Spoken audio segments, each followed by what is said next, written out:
those that don't know Alan is the interim chief executive of HIW. So over to you then, Alan, please. Thanks very much. Okay, so yeah, just a few words from me really. So if you were here last year or the year before, you'll recognise me and us coming. And in fact, I think I drove up from Devon for the day last year. So I wish we'd had Zoom then, and that would have saved me about 6 hours in the car. But so yeah, so we come annually. We like to talk you through our findings for the previous year, which will form part of our annual report. Our annual report is due to be published in October. And it's a good opportunity to reflect across a range of inspections to see if any themes emerged. I think the most important thing probably to say this year, because I know we're all very focused on COVID-19, is that this does largely represent a period when we weren't working under COVID-19 situations. So this is the financial year 2019-20, which and we were affected in March really by COVID-19 in terms of some of our inspections. Just one more thing to say, I think, before I introduce Vanessa, is that so what COVID-19 has done, it's obviously impacted on our physical inspection approach, and it's put an even bigger premium on intelligence and relationships and dealing with some of the concerns that we get through our door. I think Vanessa will talk about concerns a little bit during her presentation. But what we've done in HW is we've now assigned a deputy relationship manager to assist Vanessa and others across Wales, and we've also aligned each of our relationship managers to one of our exec teams. So the reason I'm here is because Cardiff and Vale aligns to me through Vanessa.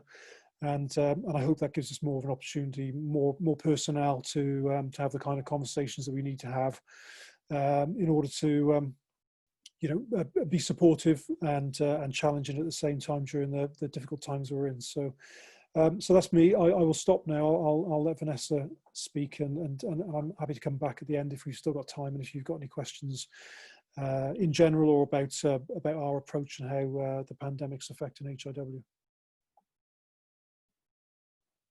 I apologise for the unicorns in my daughter's bedroom.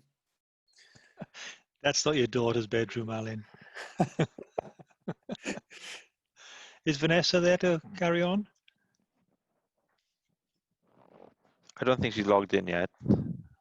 Oh, okay. Okay, that's a problem. Do you have the presentation? I'm not aware. Do you have we that? Haven't been Raj? given a presentation, no. Okay.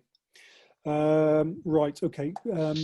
She asked if you could carry on in absence. Okay. I think I might have it. I'll see if I can get it up. Hold on. Okay. I'm afraid I don't have it, and I've had to switch to a personal computer, so it's not on there either. So yeah, apologies for that. I think Shan got the presentation. She's going to send it. I'll share my screen. Okay.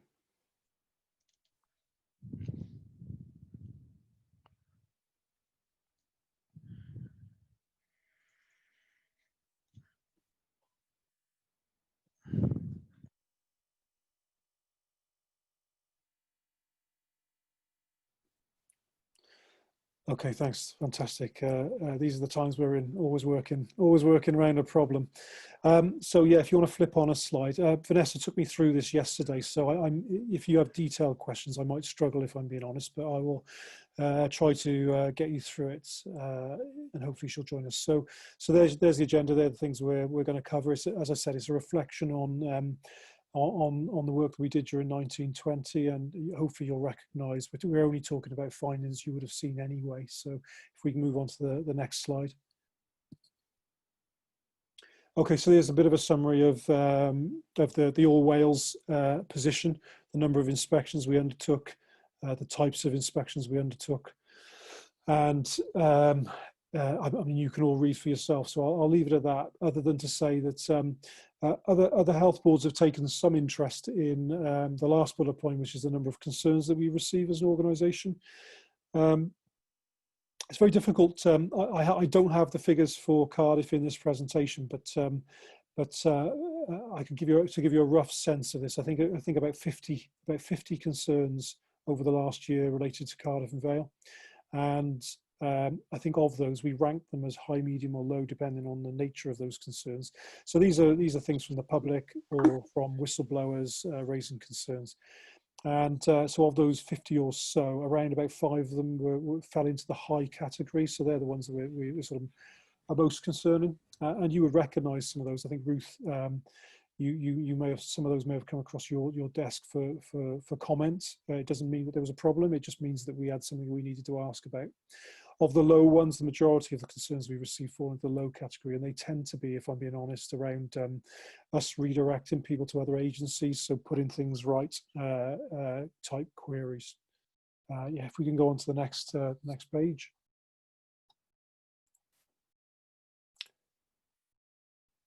I can see Vanessa's trying to get in touch with me on my computer, but I'll press on. So yeah, as you can see there, so 5 hospital inspections, which I'll talk about in a minute, 3 GPs, 15 dental practice inspections. We've talked before in this board about the reason why the dental numbers are higher, and that reflects our role as a regulator in the independent sector. So dentists are, in most cases, mixed practices, and they come under our dental regulations. So as a regulator, we need to have a bigger program of work. Okay, so Vanessa's saying that she can't get into the meeting. So here's a list of those. You can see on the left-hand column a little bit more detail in which wards it was that we were looking at, and so on.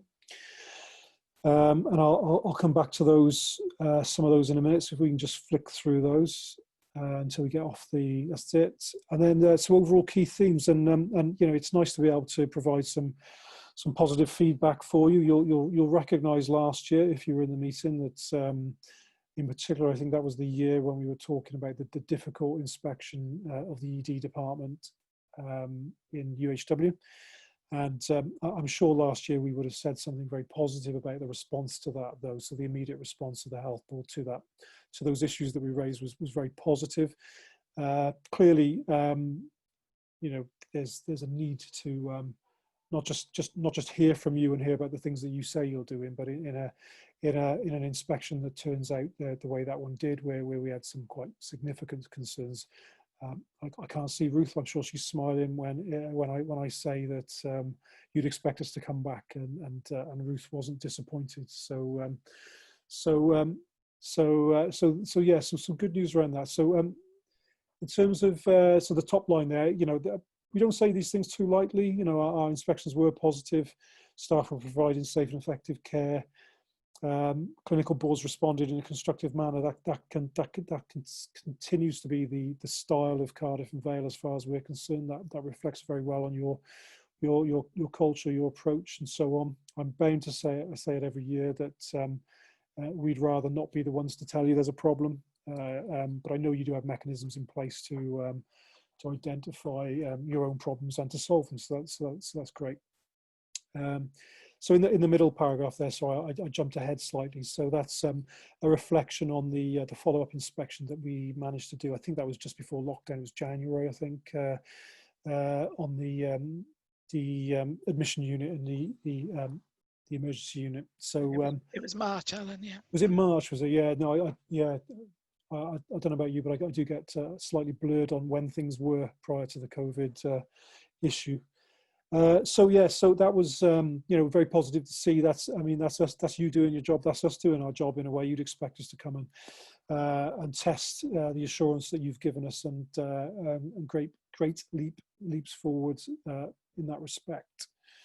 So Havant Accoyd is the area that Vanessa has, I suppose, most focused on. If we were to say to you, this is something you need to have a look at, and I think that was the week after or the week before the UHW inspection. It was March as well, I think. And you may recall, in particular, the question of patients sleeping out and the arrangements for that, and we've again reflected on that this year and in that report, and I think there's perhaps a question to ask yourself there about progress that was made between those inspection reports. They were sort of roughly a year apart. If we can go on to the next slide, I'm very conscious that asking you questions in a way and leaving it hanging there. So happy to take any feedback on that. This is just a little bit more detail on the 5 hospital inspections. I will pause there for a minute, let you read the positive ones. And in terms of areas requiring improvement, checking of resuscitation equipment, definitely a theme across Wales, and you'll see us referring to that in our annual report into all of our work across Wales. Availability of hand sanitizing facilities in all clinical areas. I mean, that's, you know, this is reflecting on work done before COVID, so obviously these kind of things jump out at you slightly in the current situation. Timely personal annual development reviews and compliance and mandatory training. So, you know, I'm not going to say those things aren't significant, but there are more worrying things that we could have written there. But that's not to be complacent at all. Do you want me to pause there at all? I can see you now, Ruth, because you've spoken. You're in the dark though, so I can't see whether you're smiling or not. I'm smiling, Alan. I'm smiling. See if there's any questions so far. I think, Jan, if you're happy for me to come in. Yes, Ruth, that's fine. I was on mute. Sorry, Ruth. Yes, that's fine. Thank you. I mean, this, thank you for the presentation. It certainly reflects the conversations we've had at board, but more in depth at the Quality and Safety Committee. And I think the sleeping out issue at Havenicoid is an area that we have focused on and probably still have a little bit more work to do there. I think the issues that you've identified for improvement, as you say, hand sanitizers are everywhere. And the resuscitation equipment issue was a particular issue in one area, so we were able to resolve that quite quickly. I guess appraisals and mandatory training are quite a challenge at the moment, and I think if we're very honest, if you would come to us today, we'd find that they're probably not where they should be. But I would imagine that's not just an issue for us, because obviously with the COVID situation, we've been focusing on that and caring for our staff, really. And so I'm not going to pretend that I'm all over the detail of what I'm saying today, unfortunately, because Vanessa was going to do this presentation and done the prep. But in terms of resuscitation, what I would say is that this probably, Ruth, did this probably come from maternity inspection? It did, Alan. Yes, we had you know, too many trolleys actually, ironically.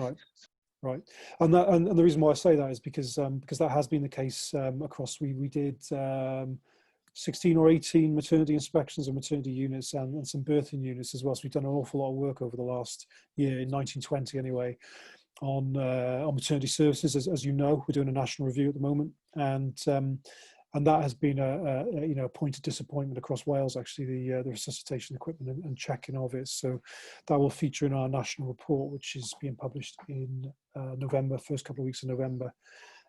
That's the first. We're having to we've had to chop that up into different phases because of the pandemic. So we're producing a report in November which reflects on the 25 or so inspections that we did of maternity services to pull out the themes. So I'm sure you'll find that interesting. Is it okay to move on now to the next slide, if possible? Oh, that looks like the same. No, that's not the same one, is it? No. Okay. So, a sort of slight quirk of the way that Cardiff and Vale is set up. So we focus on mental health units in health boards, and the main, because you've centralised so much of the inpatient activity at Havenicoid, that's this is one inspection, whereas in other health boards we might be talking about multiple inspections. So.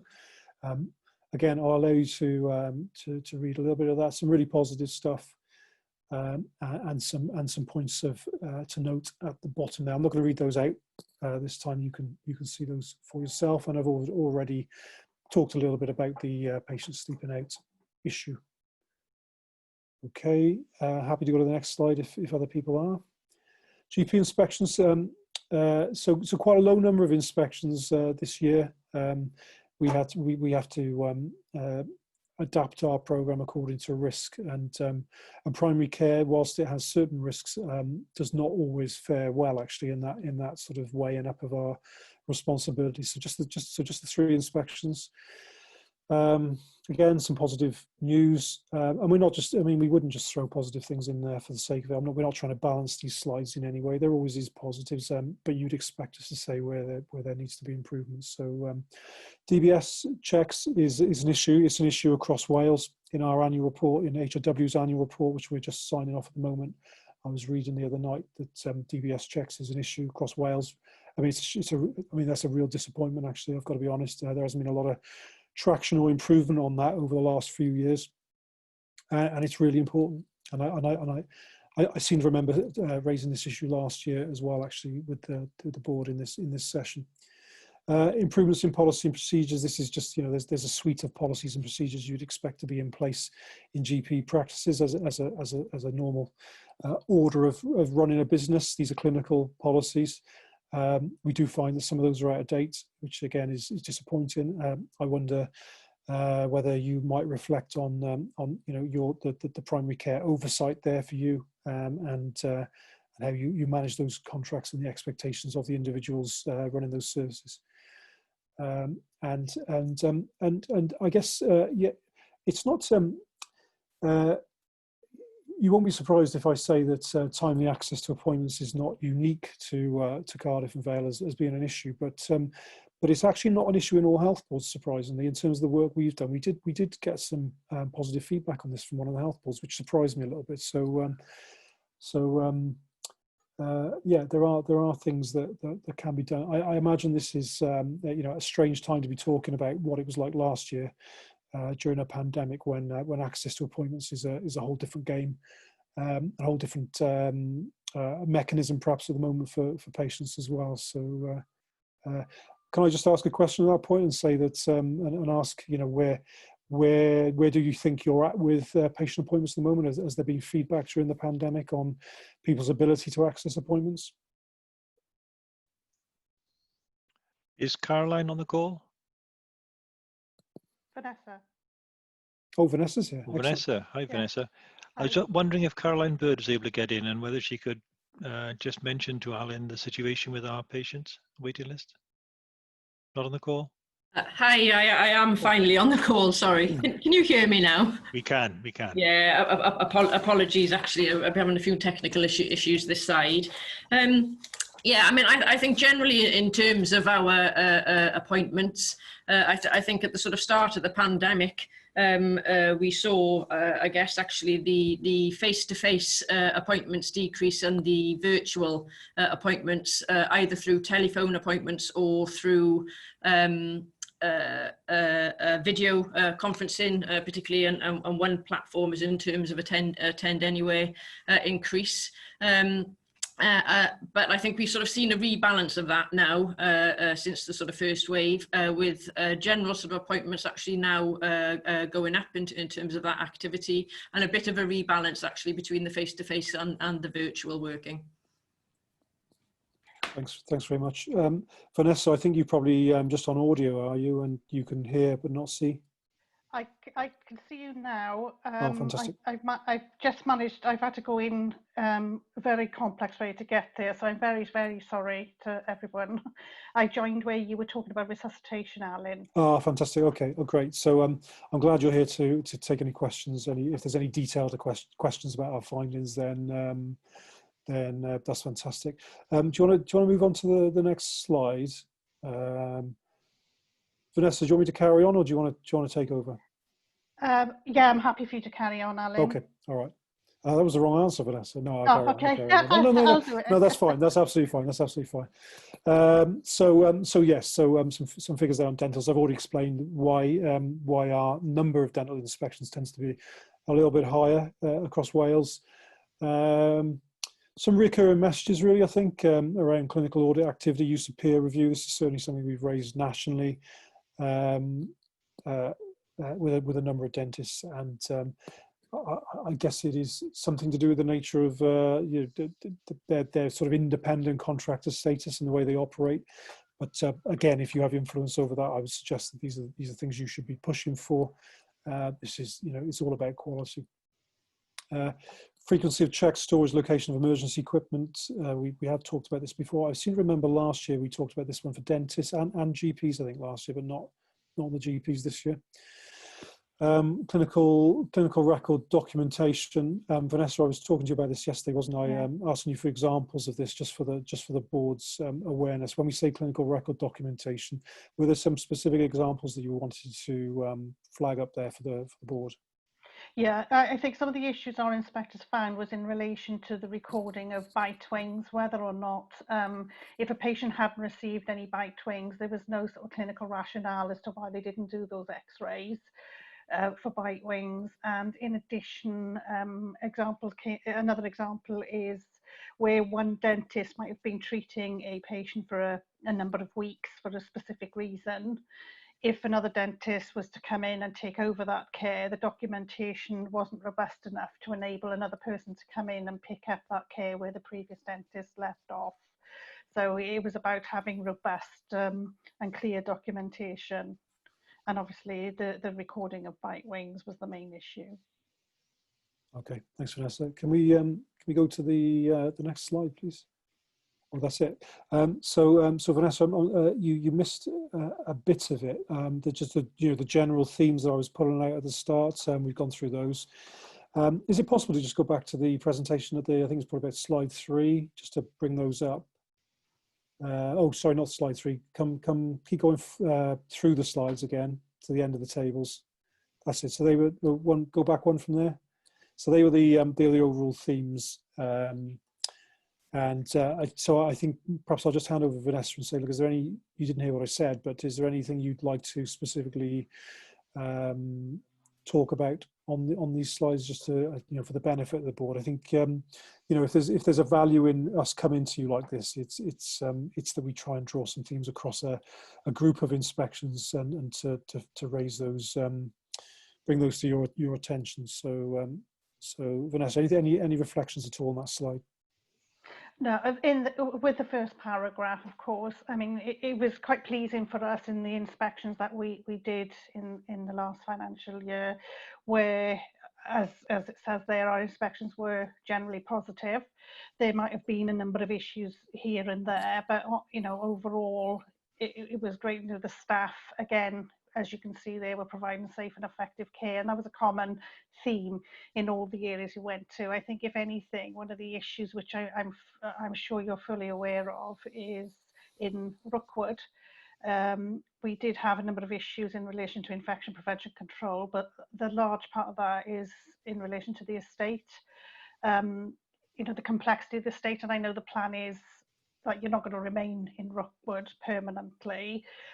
But that was probably one of the disappointing areas, but that was a difficult one, just purely around the estate and everything. And obviously my thoughts on that around the COVID period, of course, is you were struggling with infection prevention control in relation to the estate previously. And obviously my only concerns with that is, and obviously I'm sure you've considered it, is the impact COVID is having in an area where infection prevention control was already a problem. I just wondered whether, if there's anything you'd like to discuss in relation to that. Would you like me to come in, Jan? Sorry, Ruth, I was on mute again. Are you 090904? Am I 090904? Yeah. Yes, you are, Ruth. Yes, she is. Okay. Because you've asked to come in after the presentation is finished. I didn't know who that was. But okay. Sorry, yes. That's okay. It says me to everyone, so I wouldn't know that. If I could just comment on, we're receiving a report actually at board in the open board meeting today about our outbreaks. And you will see that Rookwood is there.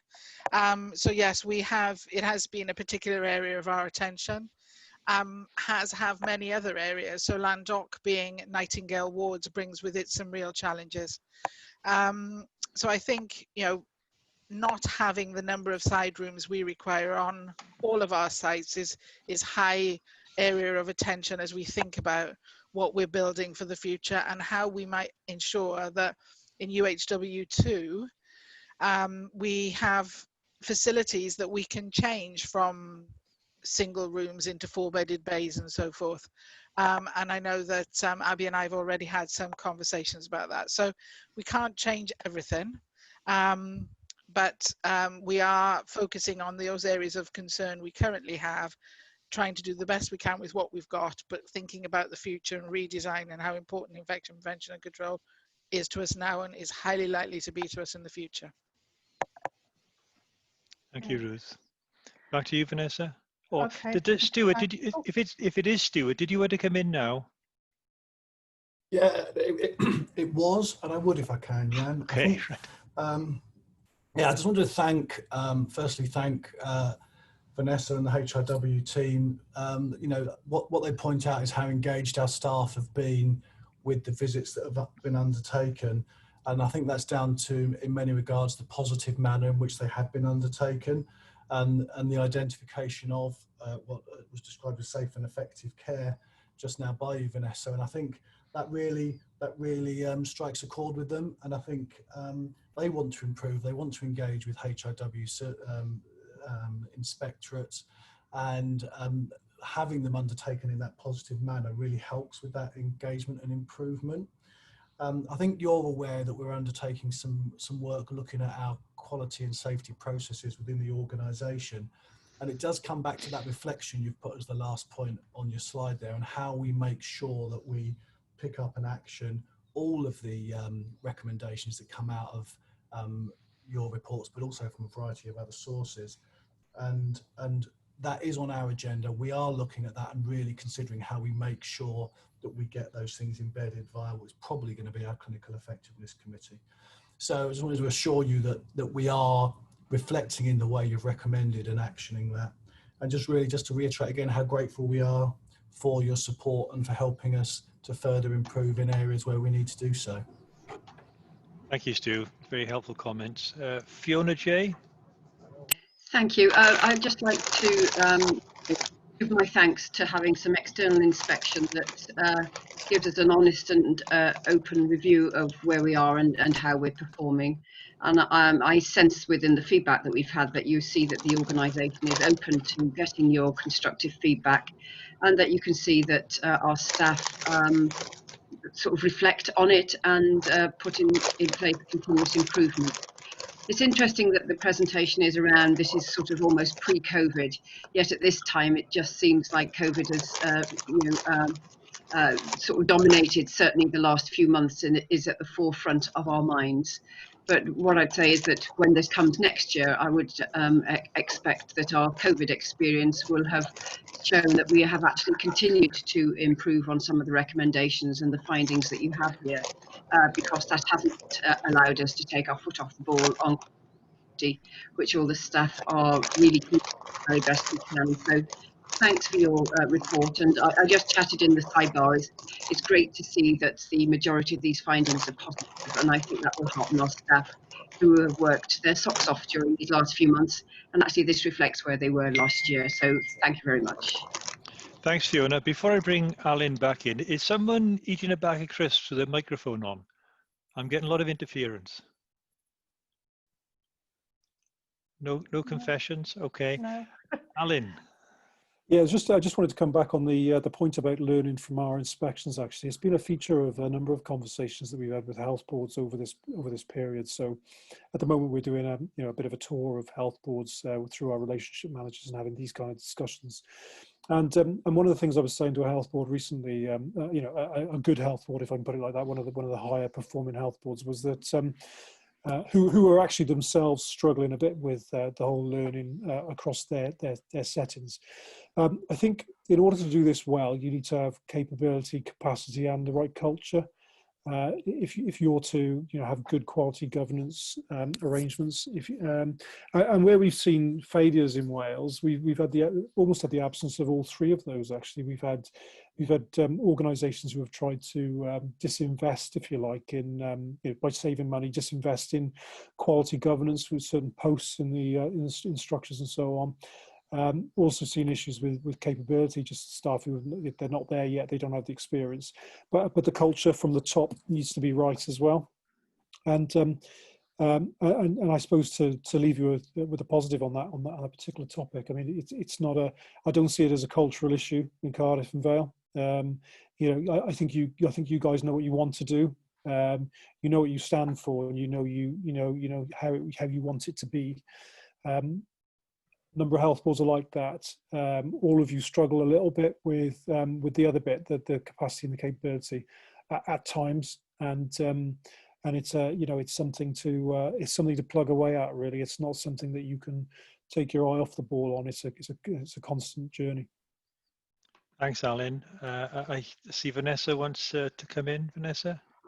Yeah, I echo, you know, again what Alan said.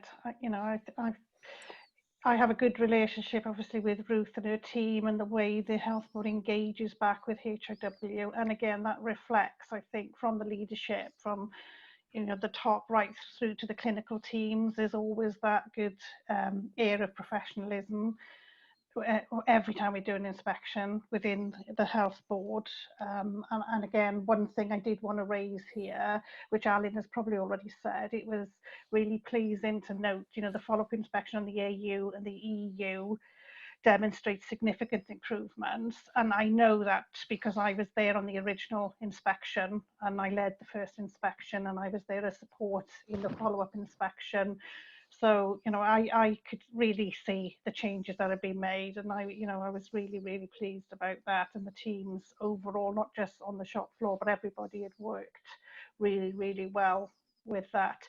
And just to go back to Fiona's comment in relation to, we haven't really said much in our presentation in relation to COVID.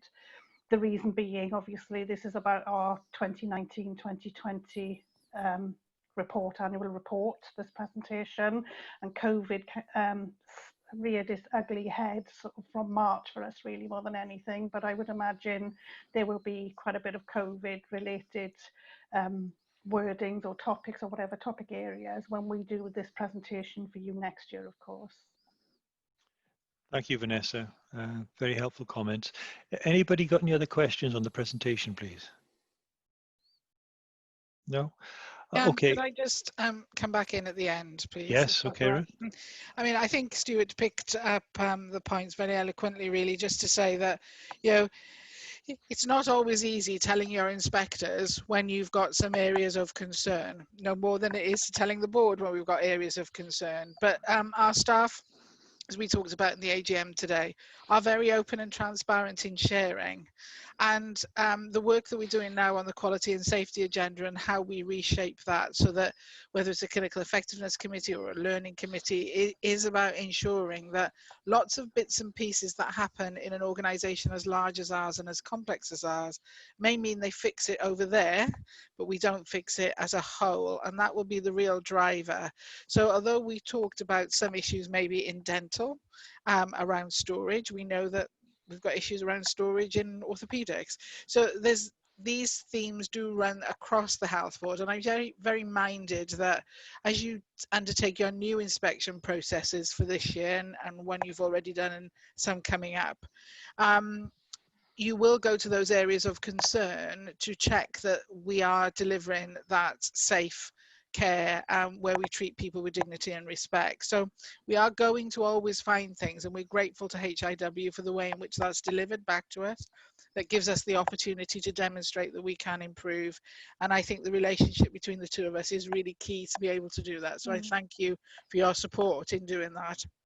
And hopefully we won't always have to talk about all of the awful things. We can continue to talk about the positive things. So it's great to have a report like this today. Thank you very much indeed. Thank you, Ruth. And thank you, Alan and Vanessa, for the report today. I'm very sorry that we had IT problems. It's one of those things, I'm afraid, beyond my sphere of influence, certainly. I don't understand most of the IT that goes on, but I'm glad you were able to join us and share with us the report, which, as you can see from our board colleagues, was very well received. And we do understand the importance of your work, and we do appreciate that you have to make recommendations sometimes that don't make very pleasant reading, such as the EU. On the other hand, I am glad that you've reflected the fact that our execs and our staff respond positively to your recommendations and constructively. So it's a two-way process, and I think we're grateful for your help and support, and I'm grateful for the way that our execs and our staff respond to your recommendations. So thank you both very much for your time today. And I'm glad that, to use Alan's words, that our style is a good one. So thank you for that, Alan. We appreciate that. Thank you very much. Thanks very much, everyone. Thank you. Okay, Thank take care. you. Bye. Bye both. Bye. Okay, everyone. We have the opportunity now to take a 10-minute break before we commence the formal board at 1 o'clock. So if everyone wants to make themselves comfortable and get some refreshments, we'll see you in 10 minutes. Are we on the same platform before we sign off, Raj? Do we stay where we are? Yeah, it'll be the Zoom link again. So leave your links open then, please, and we'll reconvene at 1 o'clock. Thank you very much.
Are we all nearly ready?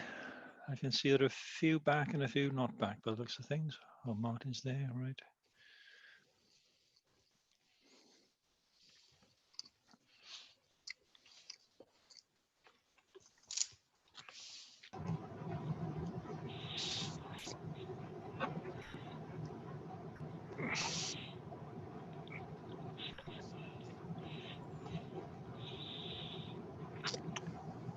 Okay, are we all ready? Thank you.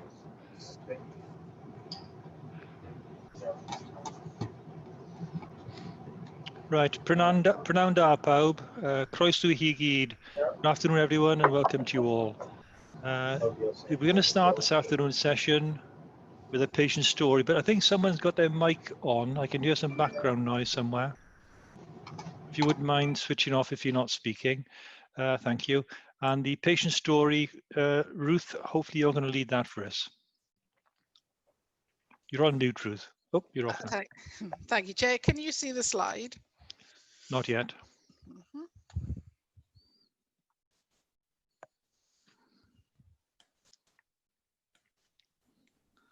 Let's have a little look now.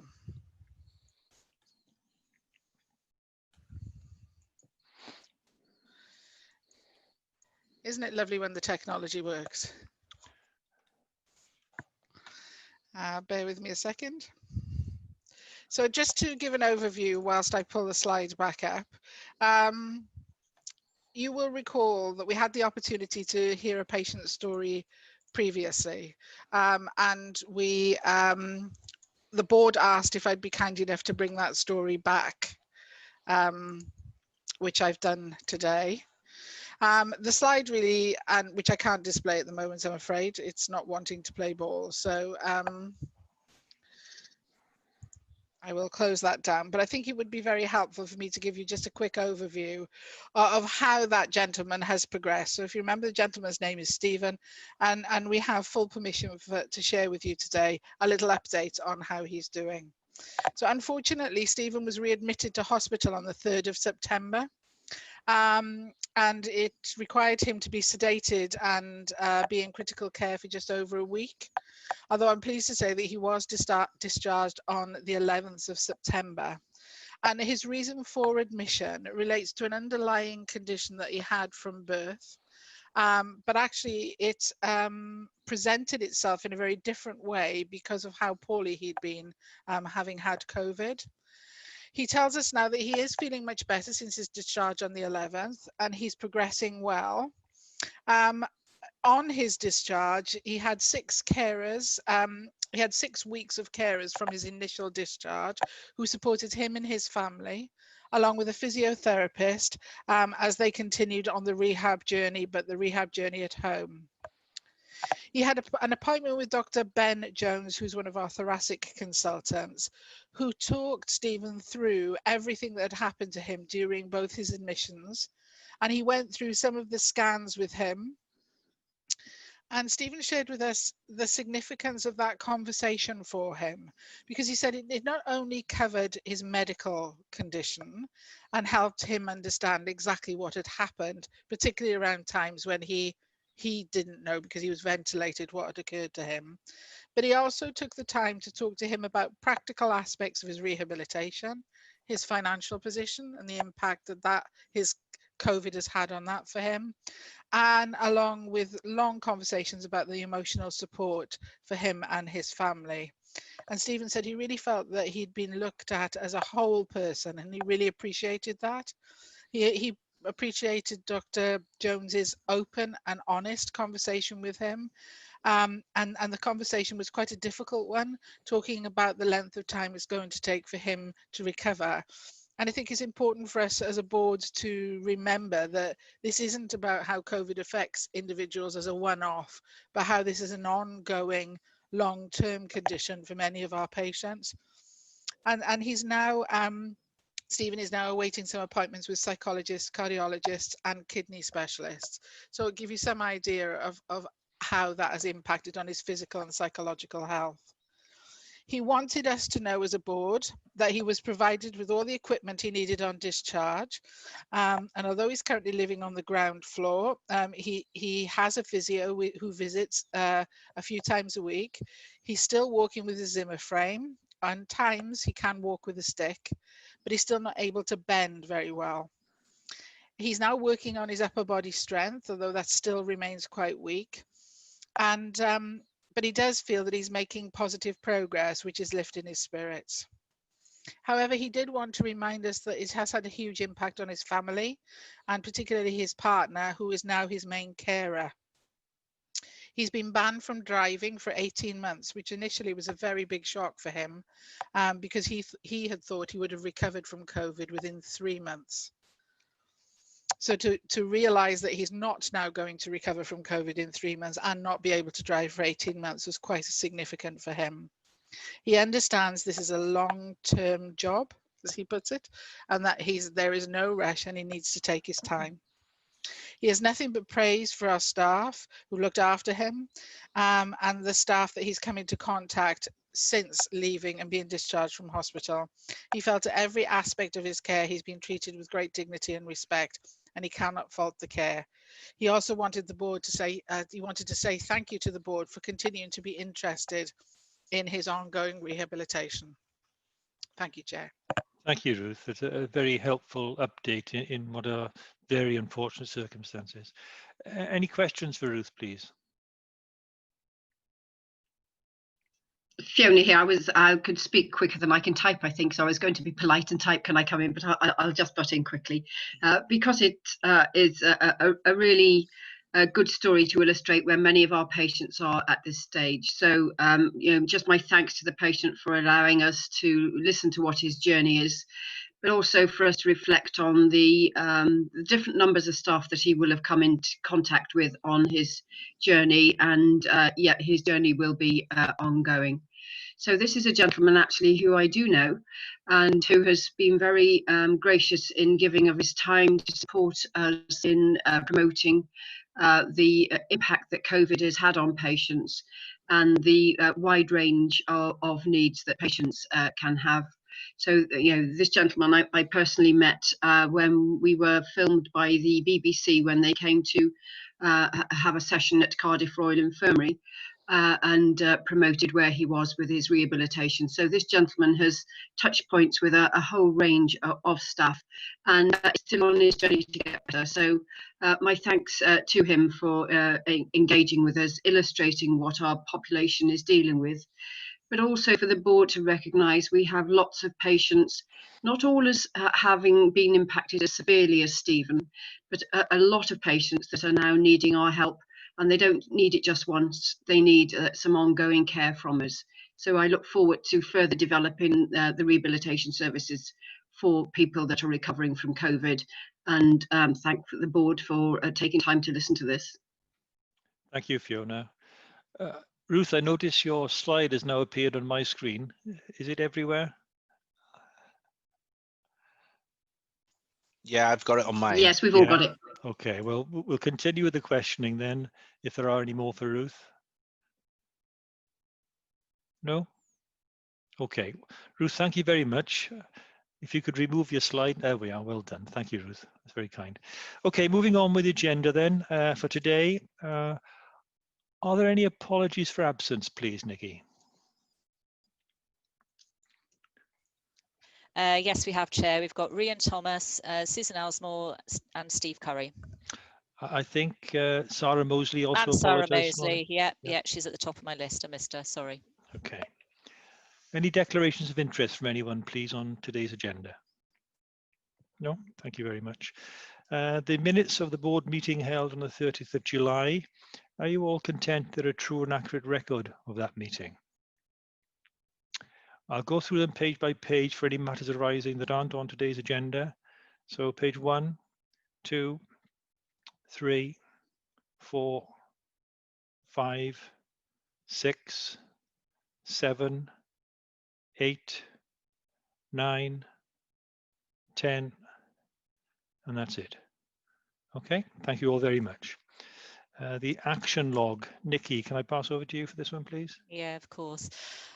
Okay, so the first two actions on the action log are complete. And then we go to actions in progress. So 205014, this is to do with nurse staffing levels on the mental health nurse ward. So we need to have a discussion at management exec about that prior to reporting to board, and that's due to come back to board in November. 2001-016, recognising and responding to the climate emergency. So that was part of the recovery plan, which is coming back to the board in November. Patient story, Ruth already updated us on that, so that action is now complete. Routine nurse staffing attitude to the changes that are constantly happening because of COVID and changes happening on the wards.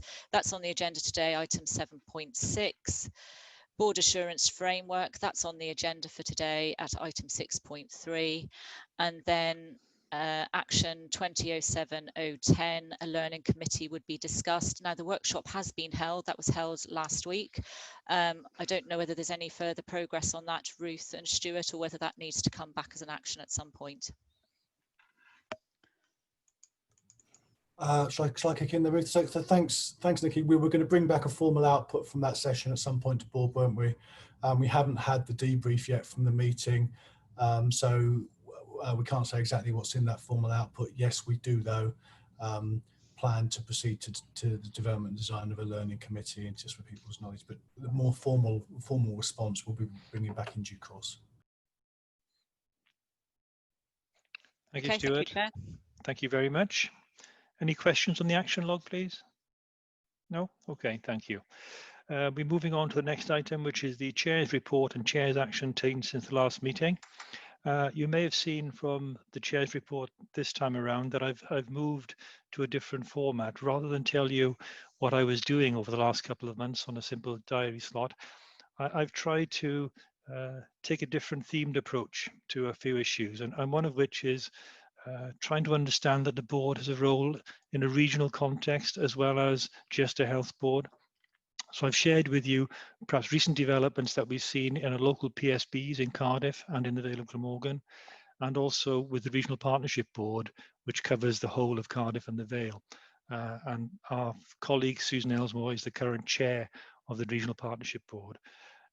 I've also brought into my report a reminder to us all that as we work in the public sector, we are always subject to scrutiny. And you'll see that I've included reference to the early audit activity already been undertaken in respect of COVID-related work. And this will happen throughout, and we can fully anticipate as a board being subject to further inquiry in due course, I suspect, as will all of Wales. Any questions on the report? Okay, there are some actions in the report that I need you to support or disagree with, as you see fit. So noting the report is the first thing, and will you be happy to approve the Chair's action and the signing of legal documents undertaken at the Board Governance Group? Happy to support? Thank you very much. Okay, Chief Executive Report, Len. Okay, thank you, Chair. I wasn't going to go through the report in detail because I'm assuming people have read it. There's just a couple of things I wanted to highlight, and the first one is Advanced Therapies Wales, the launch of that. That's a Wales-wide service. I'm the senior responsible officer for that, but this is looking at advanced therapeutic medicinal products and how they can have an impact. And we all know of the patients that have been going through CAR-T within our service, and remarkably that CAR-T program has continued through the COVID period, through the first wave, and is being seen as being very positive. I just wonder whether advanced therapies and genomics and the advances that are being made through those two programs are maybe something for a board development day, because I think there's some really great exceptional sort of new changes to services as a result of these new technologies. So that was the first thing. Video consultation continues to increase. I've got in the report 3,000 consultations. It's well beyond 4,000. I'm sure Alan Wardor knows the exact number on that, but that is quite significant. And our clinicians are taking to this, and clearly our patients as well, who've been surveyed after using Attend Anywhere particularly, are feeding back really good results. And then the last thing I wanted to pick up from the report was the Joint Research Office. So we had a good presentation at one of our board development programs around the research that we've been doing over COVID. The Joint Research Office is been a lot longer in the making than COVID, but it's a real join up between ourselves and Cardiff University as being put in place there to promote research and make it easier for our staff and the university staff to do research, because we're joining our protocols with the university protocols. And the idea is to have a joint research office based in Lakeside on the University Hospital Wales site. And we believe, and where we've seen that develop elsewhere, we've seen increases in the amount of research that's been done. It's really reducing some of the barriers for our clinicians to engage in research projects and to recruit patients into it. And I think the COVID experience of research plus this, I think, will put us on a really good path to contribute in a more significant way going forward. So those were the things that I would highlight. The rest is in there, and I'm happy to take questions on that. Thank you, Len. Any questions for Len on his report, please? Dawn. Thank you, Chair. Can you hear me okay? Yes, can you? Oh, thanks, Len. The video consultation, that's gone extremely well, but I gather a lot of that is focused around the outpatients kind of services. And I just wondered, was there going to be a drive to see that expand a little bit more across the community and the GP practices, and how well are we doing with that front?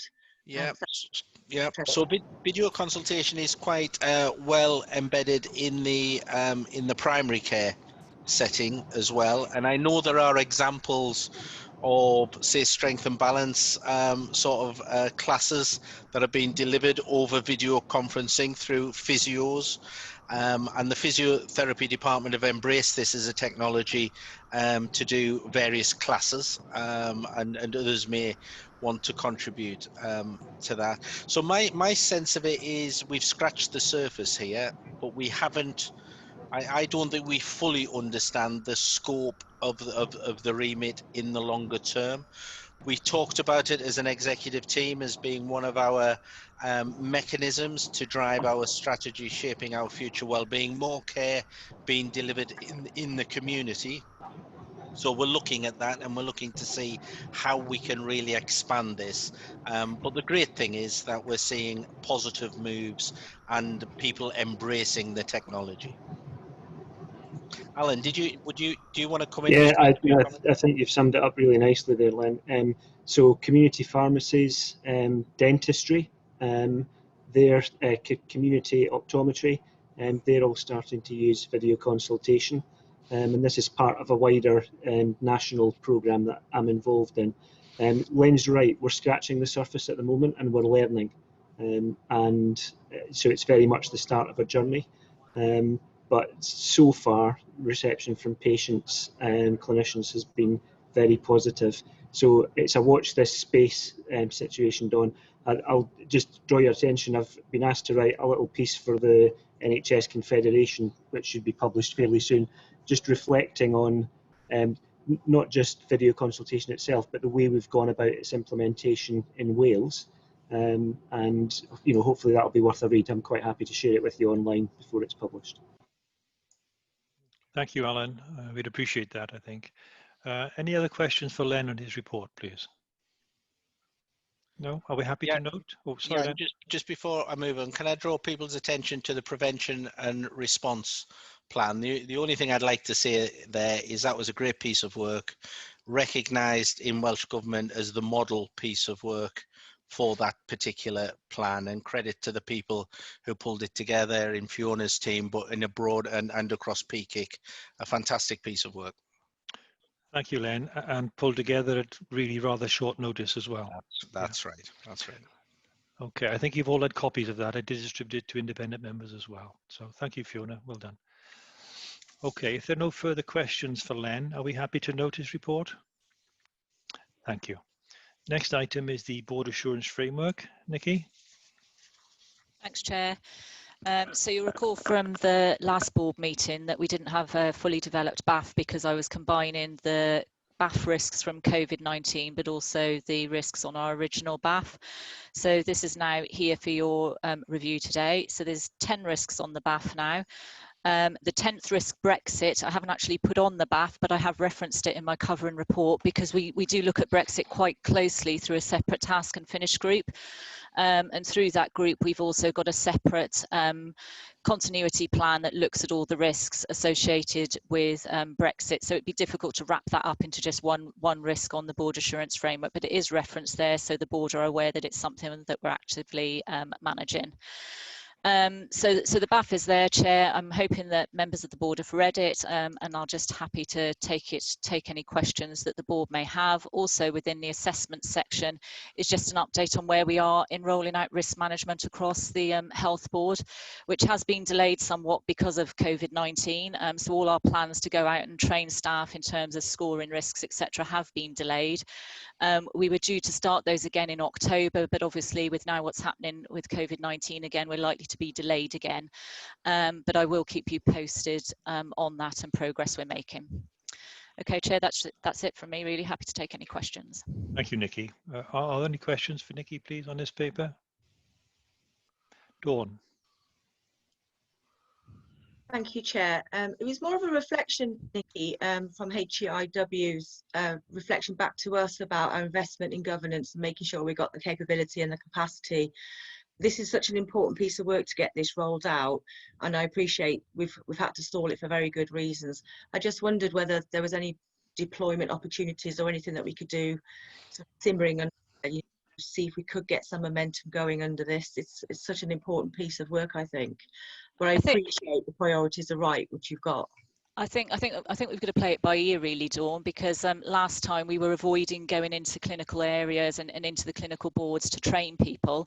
By the end of October, I will certainly have all the capacity within my team in order to get this rolled out. So it's certainly not a capacity issue. It's the only thing that will stop this is really, again, COVID-19. And as I said, I think we've just got to play it by ear, step at a time, and see what we can do and when, because also it's not just going into those clinical areas. Those clinical people will also be heavily involved in managing COVID-19. So obviously, although it is a very important area, I don't want to distract them from doing what they should also be doing. So I think we just play it by ear for now, and I'll keep the board updated. Thank you, Nikki. Len, did you want to come in? I've got Ellie. Yeah, it is me, and it's and I can't disagree with any of the risks that are identified on here. I guess it's a word of caution. I think we started out with the BAF. I think it had 5 or 6 risks on, and within quite a short space of time, it's up to 10. And we know that one of the dangers of the way we did it before, and it was a different magnitude, but we had huge amount of risks on there. How do we, Nikki, it's a question really, and we can pick it up outside, try and contain this a little bit so that we focus on the things that we can actually deliver against, and we have a manageable board assurance framework, and we don't just keep adding to it in a sense. I wouldn't really expect this to be added to anymore. I think the additionality at the moment, Len, is really down to the COVID risks. Yeah. And I think whilst we've got for instance, we've got TPP still on here, and I think whilst COVID is with us, that will need to remain on here. So that was an additional one. I think there's a couple more, that delivery of IM and TP, you see, that was additional one again because of COVID, because of our inability to perhaps progress at the pace we would have done. So I think both of those shouldn't be as long term, but they're on really because of COVID. And apart from that, I think we just need to be clear that these are our strategic risks. So, and make sure that we keep reminding ourselves they are the strategic risks, and they're the ones that are going to impact on us and on our delivery. So I think as long as we keep reminding ourselves of that, we can try and contain it. So I think it's a reminder to ourselves as much as anything, that it doesn't grow arms and legs and become 94 risks long. Absolutely. No, thank you. Gary, did you want to come in? Yes, Jan, I'm sorry, I have to keep going to an icon and switching off my video in order to read the papers. Can I just ask a very quick question about the risk score determination, and just ensure that we're taking a consistent approach in determining both gross and net risk scores? You might have to remind me, Nikki, about the agreed approach that we have. So we do take a consistent approach, particularly on the BAF, Gary, because I've got control of that. I mean, I think where we look at the corporate risk register, that's where we haven't yet got as much control, and that's where the training needs to take place. So the gross risk is the risk before any controls are in place. So that's where you'd score the risk with no controls and no mitigations, and then you rescore the risk when you decide what controls and mitigations you've got in place. So that is then your net risk, and then your target risk is the risk you're aiming to get to. So that's when you've completed all the actions and you're in a happy place to get it down to the target risk, and when it's at that point, it should then really be able to come off the BAF. Yeah, the reason I raise it is that in some of the instances the risk remains extreme with very little change after controls have been applied, i.e. the gross and the net are within a few points of one another. So I just wanted to check. I mean, and that may well be the case, in which in which case we're appropriately alerted. But with a growing list of risks, we clearly want to be able to focus on those that truly are extreme risks. So I just wanted to check that the approach is being consistently applied, and this is a true representation of what we feel are the risks. Yes, so when I sit down with the execs, we do look at the risks and the actual scoring and just check. I mean, reducing the score is really about doing the actions. So if you do the actions that are mitigating that risk, that score should then come down. What invariably happens with these big strategic risks is as you take one action off, another one needs to be added to further control it or further mitigate it, which then means the score might not change a great deal. So you are right, the scores don't change rapidly at this level, and again because they are big strategic risks and also are difficult issues to deal with. I wouldn't expect those scores to fluctuate each month, so I would expect them to be quite stable, and as we chip away at the actions that we're doing, that's when I would expect them to come down. Again, just referencing the corporate risk register, that again would be where I would expect those risks to change more frequently, and for that to be a much more dynamic register with risks coming on and going off more frequently. That's very clear. Thank you, Nikki. Okay, thank you. Thanks, Gary. Akmal. Thank you, Chair. Thanks, Nikki, for a very comprehensive risk analysis. I just wanted to point out, and just for a clarification on financial stability, sustainability risk.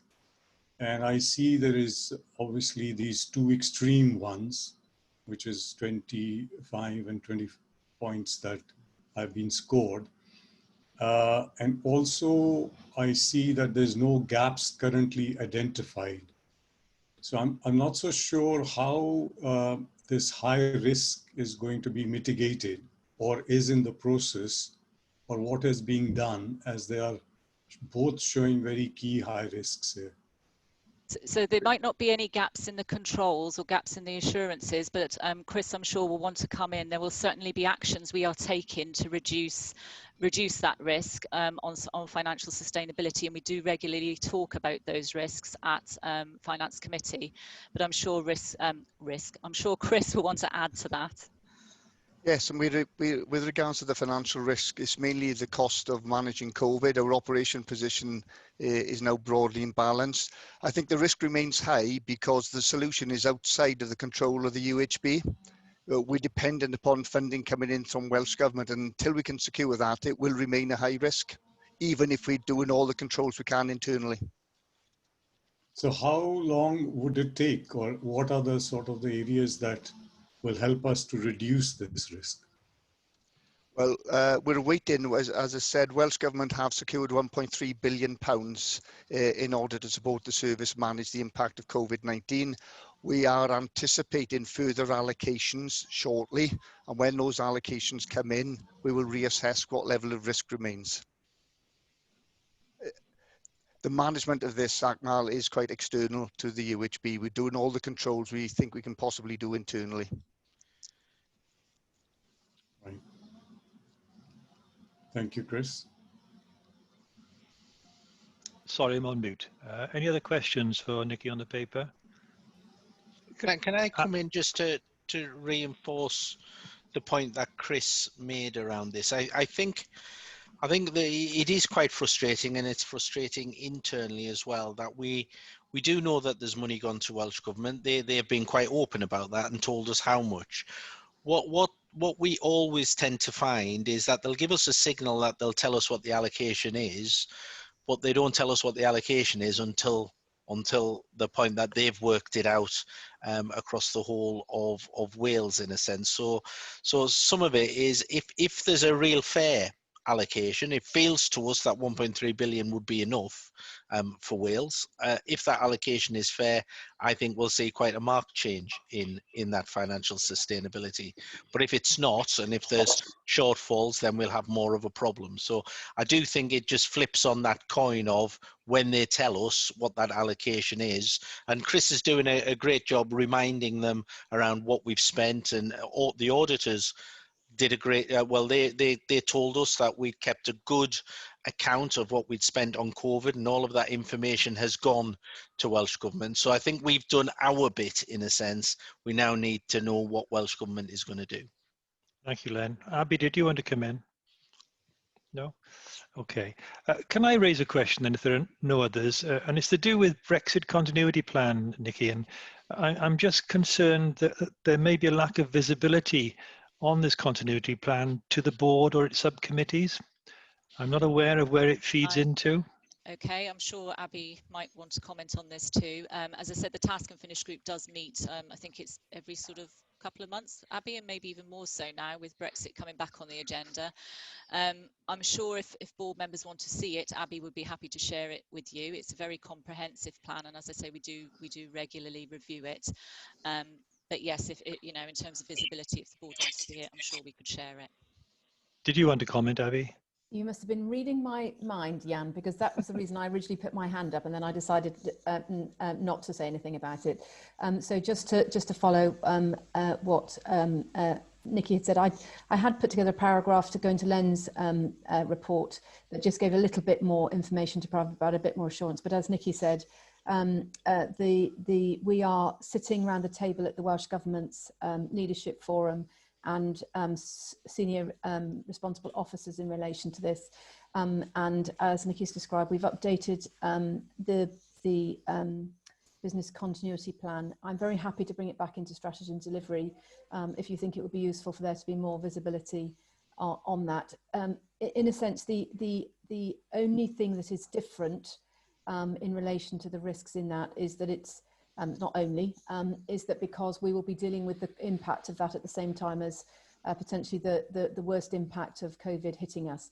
But in some ways, COVID has meant that some of the preparations that were important for Brexit preparations, like making sure that we've got stocks and supplies in place, have been strengthened as a result of COVID arrangements and COVID planning. But happy to bring it into strategy and delivery, or wherever Nikki and you feel is most appropriate to bring it back. Thank you, Abby. Probably take you up on that, Alpha. We'll talk about that outside the meeting. Thank you very much. Any further questions?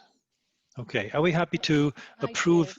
Chair. Sorry, Chair, I just put a comment in if I could come in. It's Fiona Kinghorn.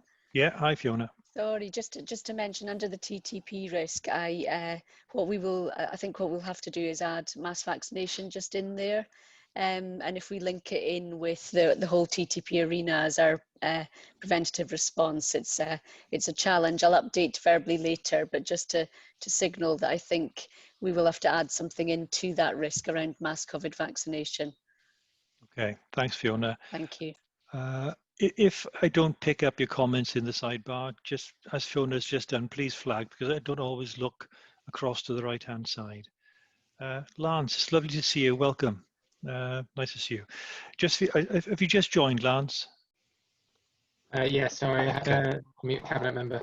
All right, that's fine. I understand. I know what's going on at the moment. Lance, just for you to know, we're just coming to the end of the Board Assurance Framework paper, and I'm about to ask for board members to approve the 9 risks to the delivery strategic objectives detailed on the BAF, and to note the progress being made. Are we happy to do that? Thank you very much. Okay, we're moving on then, please, to the next item, which is the Patient Safety, Quality and Experience Report. Ruth or Stuart, who's doing this one? Myself to kick off with Jan, if that's all right. That's fine. And I'm taking the report as being read, so just a couple of areas that I want to make a point of. You'll see that we have continued to work hard in managing our complaints during this COVID period, and we have actually been able to improve our response times to 90%. I think that's relevant in the context of the Ombudsman's letter a little later. In relation to serious incident reporting, we have now reverted back to the original arrangements with Welsh Government, so the depth and breadth of reporting is now back in play. As we've said previously, that's not had a huge impact on what we've been reporting, actually. Although you will see within the incident reporting that we are now starting to see an increase in the deaths of patients known to the Substance Misuse Service. And I think we need to recognise that in the context of the spike that our mental health colleagues said that they would expect after the spike that we saw in the physical health. So we are starting to see that now. You will also see on page 54 of the report the number of incidents around COVID that particularly related to PPE. You'll also see how they spiked and how they started to come down as we spent some time listening to the concerns of staff, addressing what those concerns were, making sure the availability was right. We introduced HUDs particularly into our critical care areas to make the environment more comfortable for our staff, and I did a report on that to the Health and Safety Committee, but you'll see that follow through now with the reporting. Nothing further to particularly draw out of this report. Happy to ask any questions. Stuart, I don't know if you wanted to add anything to my comments. No, thank you, Ruth. Nothing to specifically add, but obviously happy to also join in the answering of any questions. Thank you both. Okay, any questions for Ruth or for Stuart, please, on this paper? Can I ask one then, Ruth? I'm noticing quite a frequent reference now to teenagers being admitted into the Having a Coed unit. And I know a little bit about the backdrop here, how difficult it is to move them into appropriate accommodation. Is there any response or resolution on the horizon to this, please? Thank you, Jan. Yes, it is a growing concern and something that myself and Steve Curry are having in-depth conversations with our local authority colleagues, and Abby's involved in that too. So they are predominantly residents of Cardiff. We have one young man in there who is 15, who is very, very complex, and there is a team of people looking to put a plan in place, and that is progressing. But I think we can expect this young man is going to be in our care for at least a further 2 months. I am concerned at the frequency to which these young people are presenting in our A&E department or at Having a Coed in crisis. So I've asked for a meeting to discuss this further with local authority colleagues. That's now in place, and it happens the week after next, I believe. And where we will be looking at whether or not we are comfortable with the level of escalation that's being put in place to try and prevent these children from presenting in crisis. I do think there's connectivity between the COVID position and these children becoming unwell, but all the same, we do need to be sure there is escalation so that we're not finding children for long periods of time in an A&E department or having to place children in an adult environment and try and segregate, because that's not good for adults or children. So I think it is something as a board we need to keep an eye on. Thank you very much, Ruth. Eileen, I apologise. I seem to have poached your question there. Did you want to come in at all? That was said fairly tongue-in-cheek, Jan, as it's normally the question, as Ruth knows I would ask. I just wanted to follow up, Ruth. I struggle to understand why a child should remain in an adult mental health unit, even segregated for 2 months while we try and find a placement. That worries me. 15 is too young to be in that environment. I agree completely, Eileen. And the reason is that there is no alternative currently in the United Kingdom that we can find to place this child, is what I'm told by the team. And I have attended some of those operational meetings personally to test some of that, but there is no place. And it is often very difficult, and we now have a court order in relation to the safe placement of this child. Okay, thank you. And I don't want to go into individual details, but it distresses me intensely, as I know it does you, to hear about that the UK is failing its young people in that way. Thank you, Eileen. Thank you, Ruth. I've got Akmal and then Michael, please. Yes, thank you, Chair. I hope I'm not on mute. Yeah. We can hear you. Yeah. Okay. Thank you. Thank you. It was just basically a question for Ruth, was with regards to the concerns that have been raised. The graphic that I was looking at earlier on was the concerns received by the clinical boards for July and August. Is it only related to the keeping people to maintain social distancing, or is this something which is we need to be more concerned about with because it's about 49% both for surgical services and medicine services. So it's quite a high number of concern. So I was just wanting I wonder if you could share with me which page you're on, Akmal. I think it is on page 60, I think. But I'm looking at a PDF because I'm not looking at the admin board. But it's basically concerns received by clinical boards for July and August. I think it's towards the end of the report. Yes, it's page 59 of the report. So these are the themes to which we currently, with our DataX system, record our concerns. But social distancing is a theme that is coming up, but in lots of verbal complaints responses, and you'll see it's also referenced in the work we did at the IP on the IP&C report that I'm going to talk about later. So I do think Ruth, I think Akmal's referring to the subsequent graph actually on page 60. So there was the themes which came out on page 59. But then under the concerns received by clinical board, Akmal's question is whether that's all relates to social distancing, I think. And the answer is no. It's all of the concerns received by the clinical boards, Akmal, in response to your question. So yes, I think that, yeah, thanks to it. I think that was exactly my question, whether it is or it isn't. And if it isn't, then it seems to be quite high, don't you think? I mean, that's what I was a little concerned about as well, in terms of surgical services and medicine services constitute about half of the concerns. That is not unusual. That's the normal pattern, Akmal. Some of that is related to the level of activity. Some of that is related to, in surgery, for example, it's around waiting lists. Oh, I see.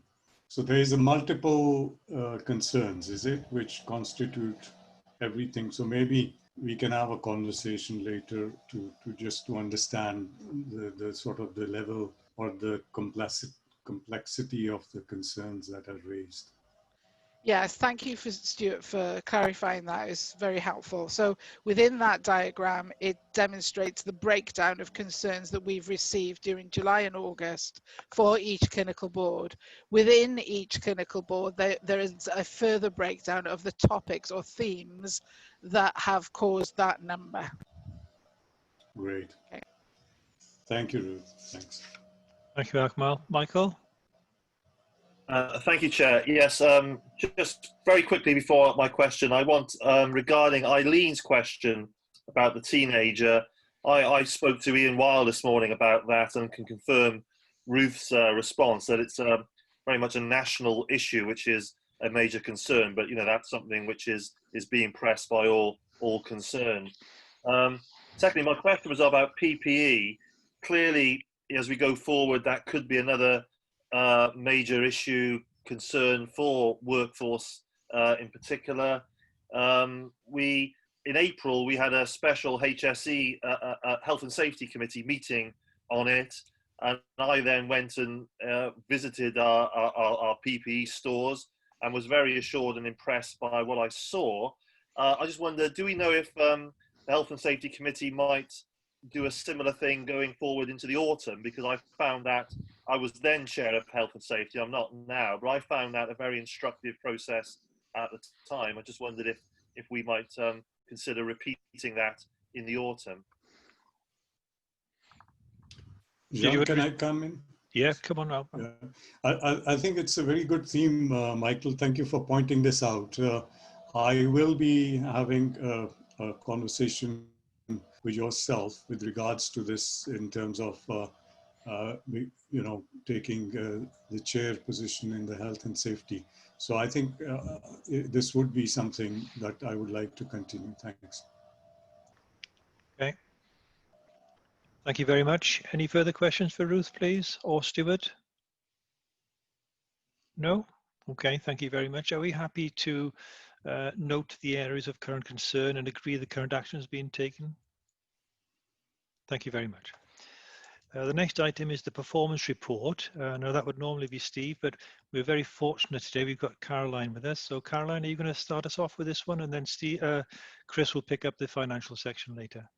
Yes, thank you, Chair. I'll take the report as read, but if I may actually just highlight some points to the board. I mean, the context remains as per the last board report, particularly in terms of the relaxation of targets and monitoring by Welsh Government. And with that in mind, actually, we kept the same format that we had developed actually for the last board. Just to highlight to the board, I think actually we'll continue to review that in conjunction with our information colleagues, in line with any sort of further guidance that we get now nationally in terms of performance or plus our sort of own local requirements. I also just wanted to let you know that we took on board your comments from the last board meeting about the CAMS graph and have made changes to this board report. So hopefully actually that'll make it simpler for you to understand and interpret. And then I just wanted to also point out actually that we continue to actually report wider than the sort of previous measures. So particularly we've included demand at this stage, which is an important indicator across our system. And then the report also does need to continue to be read in terms of conjunction with our quarterly plans. I know you've received the Q2 plan and our next quarterly or 6 monthly plan actually is due in terms of October. But our approach generally hasn't changed in terms of our service. So our first principle is to remain COVID ready, and this has had an impact actually in terms of reduced capacity and efficiency on the system. We're going to continue to prioritise patients based on risk and not time. There's also something about us minimising our hospital attendances to keep our patients safe and use where we can technology and innovation actually and new ways of sort of meeting our patients' needs. And then finally, just in terms of some of the actions we've taken in terms of the last board, I know you had a discussion at the last board about CAV 24/7, just to confirm that that has gone live and continues to run. We've also continued to maintain essential services and have, where it is safe to do so, reintroduced more routine services. And we've sort of seen some success, I think, over the last few months, actually, in terms of our activity increasing, albeit actually back to lower levels than previously. And then finally, I mean, it would be remiss of me not to mention the continued uncertainty, actually, around our sort of future demand. And level of complexity that we still continue to work within, and particularly, with the sort of COVID transmission out in the community currently, although we're not seeing that translate into an in-hospital position currently. But we have also the impending winter period, and that's something that we haven't gone through before. So we've done winter. We've done COVID, we haven't actually done them both together. So that does present us with some uncertainty and leave some, I guess there does remain some risk within the system. But again, just to reassure you there, we will continue with the same approach as we've done previously. So we will, balance the risk across the system. We'll be guided by our clinicians, which I think is absolutely key in this, guided by any national advice, and also that we will be supported by a number of the local exec-led support groups. Thank you, Chair, and happy to take any questions. Thank you, Caroline. Are there any questions for Caroline, please? Jan, can I Yeah, come in? please. And it's just to reinforce the work that is being done in a very complex environment. But in my one-to-one with Andrew Goodall at the beginning of the week, the Royal College of Surgeons had been in touch with Welsh Government, giving a view as to how Welsh Government and Wales Health Services were progressing, and they called out Cardiff as being the example of being able to gradually increase work, particularly those patients with cancer, but other also other complex and priority essential services, and they held that out. So I think credit to the operational team for the approach that they've taken, which is a careful one, and does mean that we are COVID ready, but we are using as much of our capacity as we possibly can to bring to increase the amount of work that we're doing across a wide range of specialties. So it was good feedback from Welsh Government on that. Thanks for that, Len. Can I ask a question, please, Caroline? It's a curious one, really. In terms of the 4-hour waits in A&E, during the sort of peak of COVID, we saw our 4-hour wait performance going what I would consider the wrong way. Have you got to the bottom of why that should be? With less pressure on the unit, you'd think, wouldn't you? It'd be the other way around. Yes, Jan. I mean, I guess actually the performance does have to be seen in the context of the level of attendances, but probably more importantly, I think actually we've had a number of significant changes within the EU department, and that is, I mean, I'm sure Steve has probably updated the board previously around a number of the footprint changes actually that have happened around the assessment unit, around PDU, etc. And I think that's probably had an impact really on terms of how our activity is being captured and how it's sort of fed through to the performance, particularly making sure we're still in line with the overall sort of Welsh Government guidance around sort of performance. And we've taken a cautious approach to that. I mean, just probably where we are currently, I think, we've seen a number of those sort of footprint changes have reverted back. Not all of them. So PDU are back. We've got MACU back open actually. So I think we'll sort of see that issue sort of resolve as it goes through. I also just wanted to sort of pick up, I mean, Medicine Clinical Board, I think we have sort of noticed a slight deterioration in the last couple of months. Medicine Clinical Board have sort of taken a number of actions, not just around the footprint changes, but also around some of the workforce. And bearing in mind, actually, what we don't want at any one time is a congested ED department, particularly in line of COVID. And so they have, particularly this month, actually introduced a number of workforce changes. I mean, it's early days, but the indications actually are positive. So, this week's performance to date actually was 86%, which is higher than we've seen it for a while, actually. So we'll just need to sort of keep monitoring that, I think, now, and making sure that the actions we're taking are the right ones. Thank you, Caroline. Helpful answer. Any more questions on this part of the report? Before I move on to the finance section, can I say hello, Stephen? In case you're wondering where we are in the middle of the performance report, which is 6.5 on the agenda, and we're just about to move on to the finance section. Thank you, Chair. That's very kind of you. Sorry, I was running late. No problem. Chris. Thanks, Chair. Similar to Caroline, I'll assume people have read Appendix 2, which details the financial position. Just to build on the previous conversation, our performance, our revenue performance against our resource limit, progress on our underlying deficit, and managing the pressures on our capital programme are all dependent upon receiving Welsh Government COVID funding. But I'm happy to take any questions or queries on the report.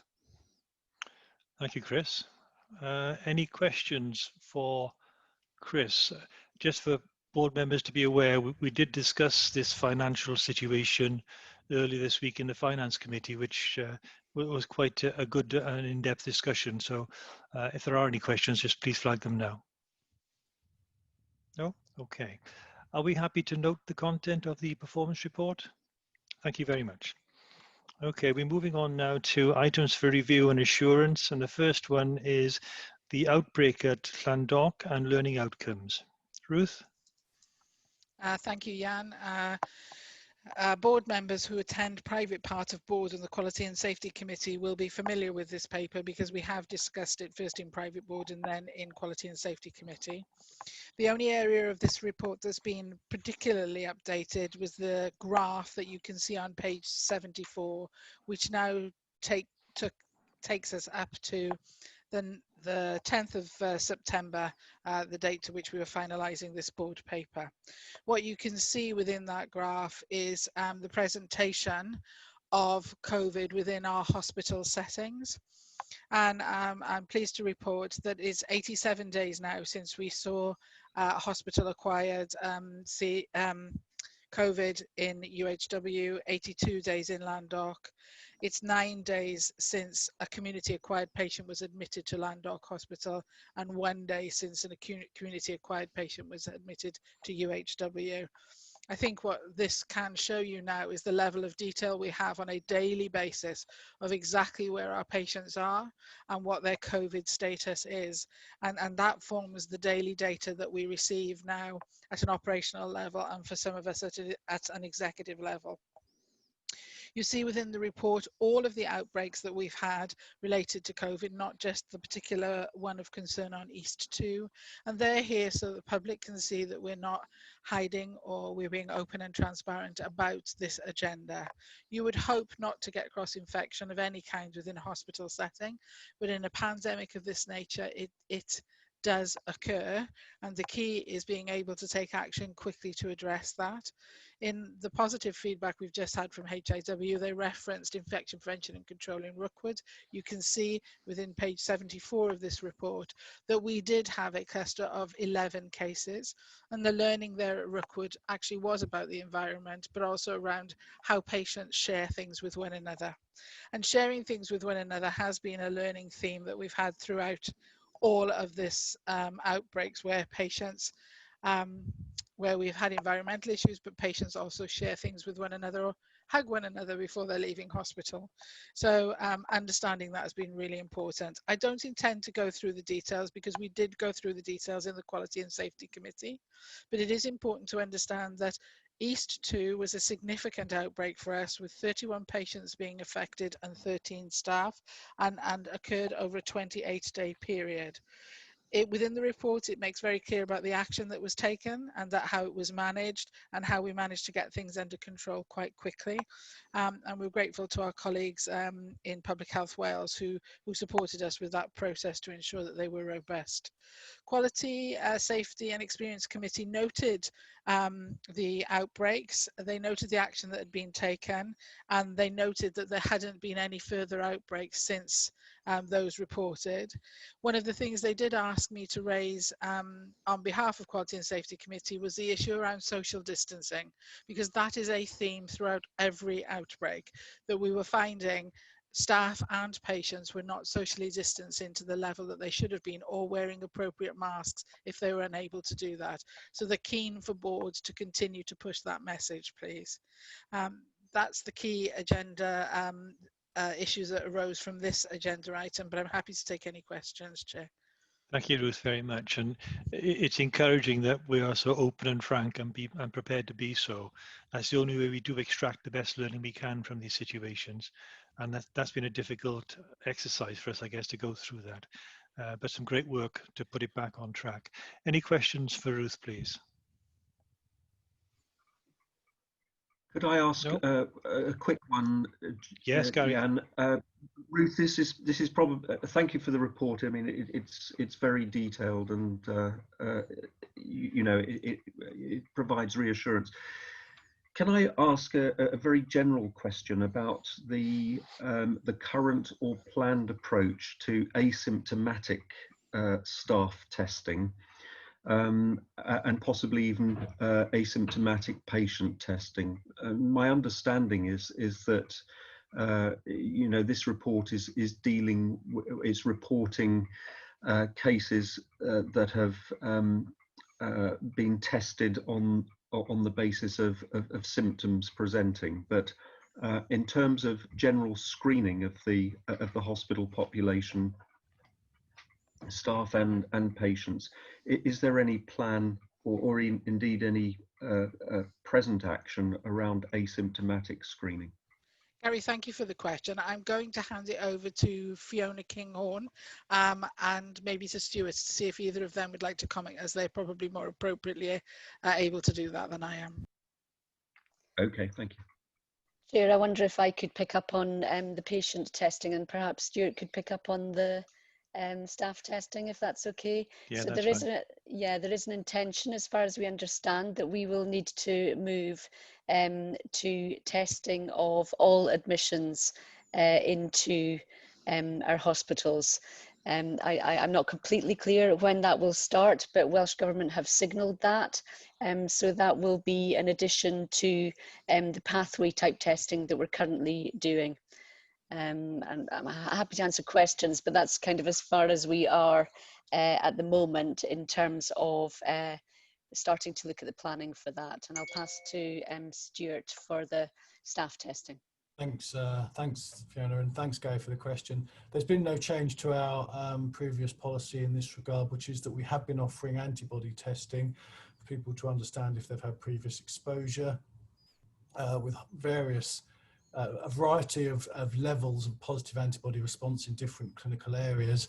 We're not offering routine asymptomatic staff screening for a number of reasons, not least of which because the science doesn't really add up, unless we had a very specific outbreak associated with a high incidence of transfer without a clear mechanism. So at the moment, the answer is for antigen testing, we're not offering routine staff screening. Thanks, Stuart. Thank you both. Thanks, Gary. Any further questions, please, on the paper? Eileen.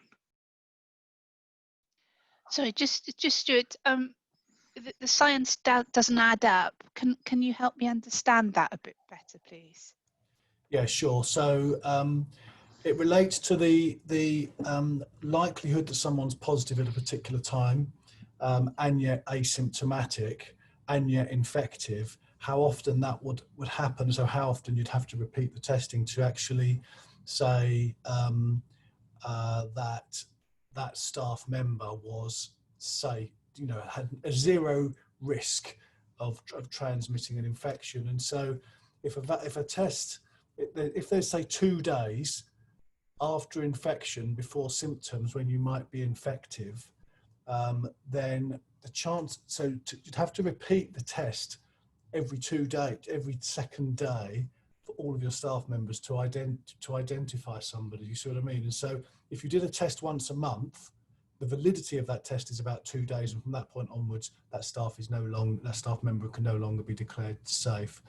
And so the frequency of testing will have to be very high. And what people have done, of course, is made in some areas, said, oh, we'll test them every week or every fortnight.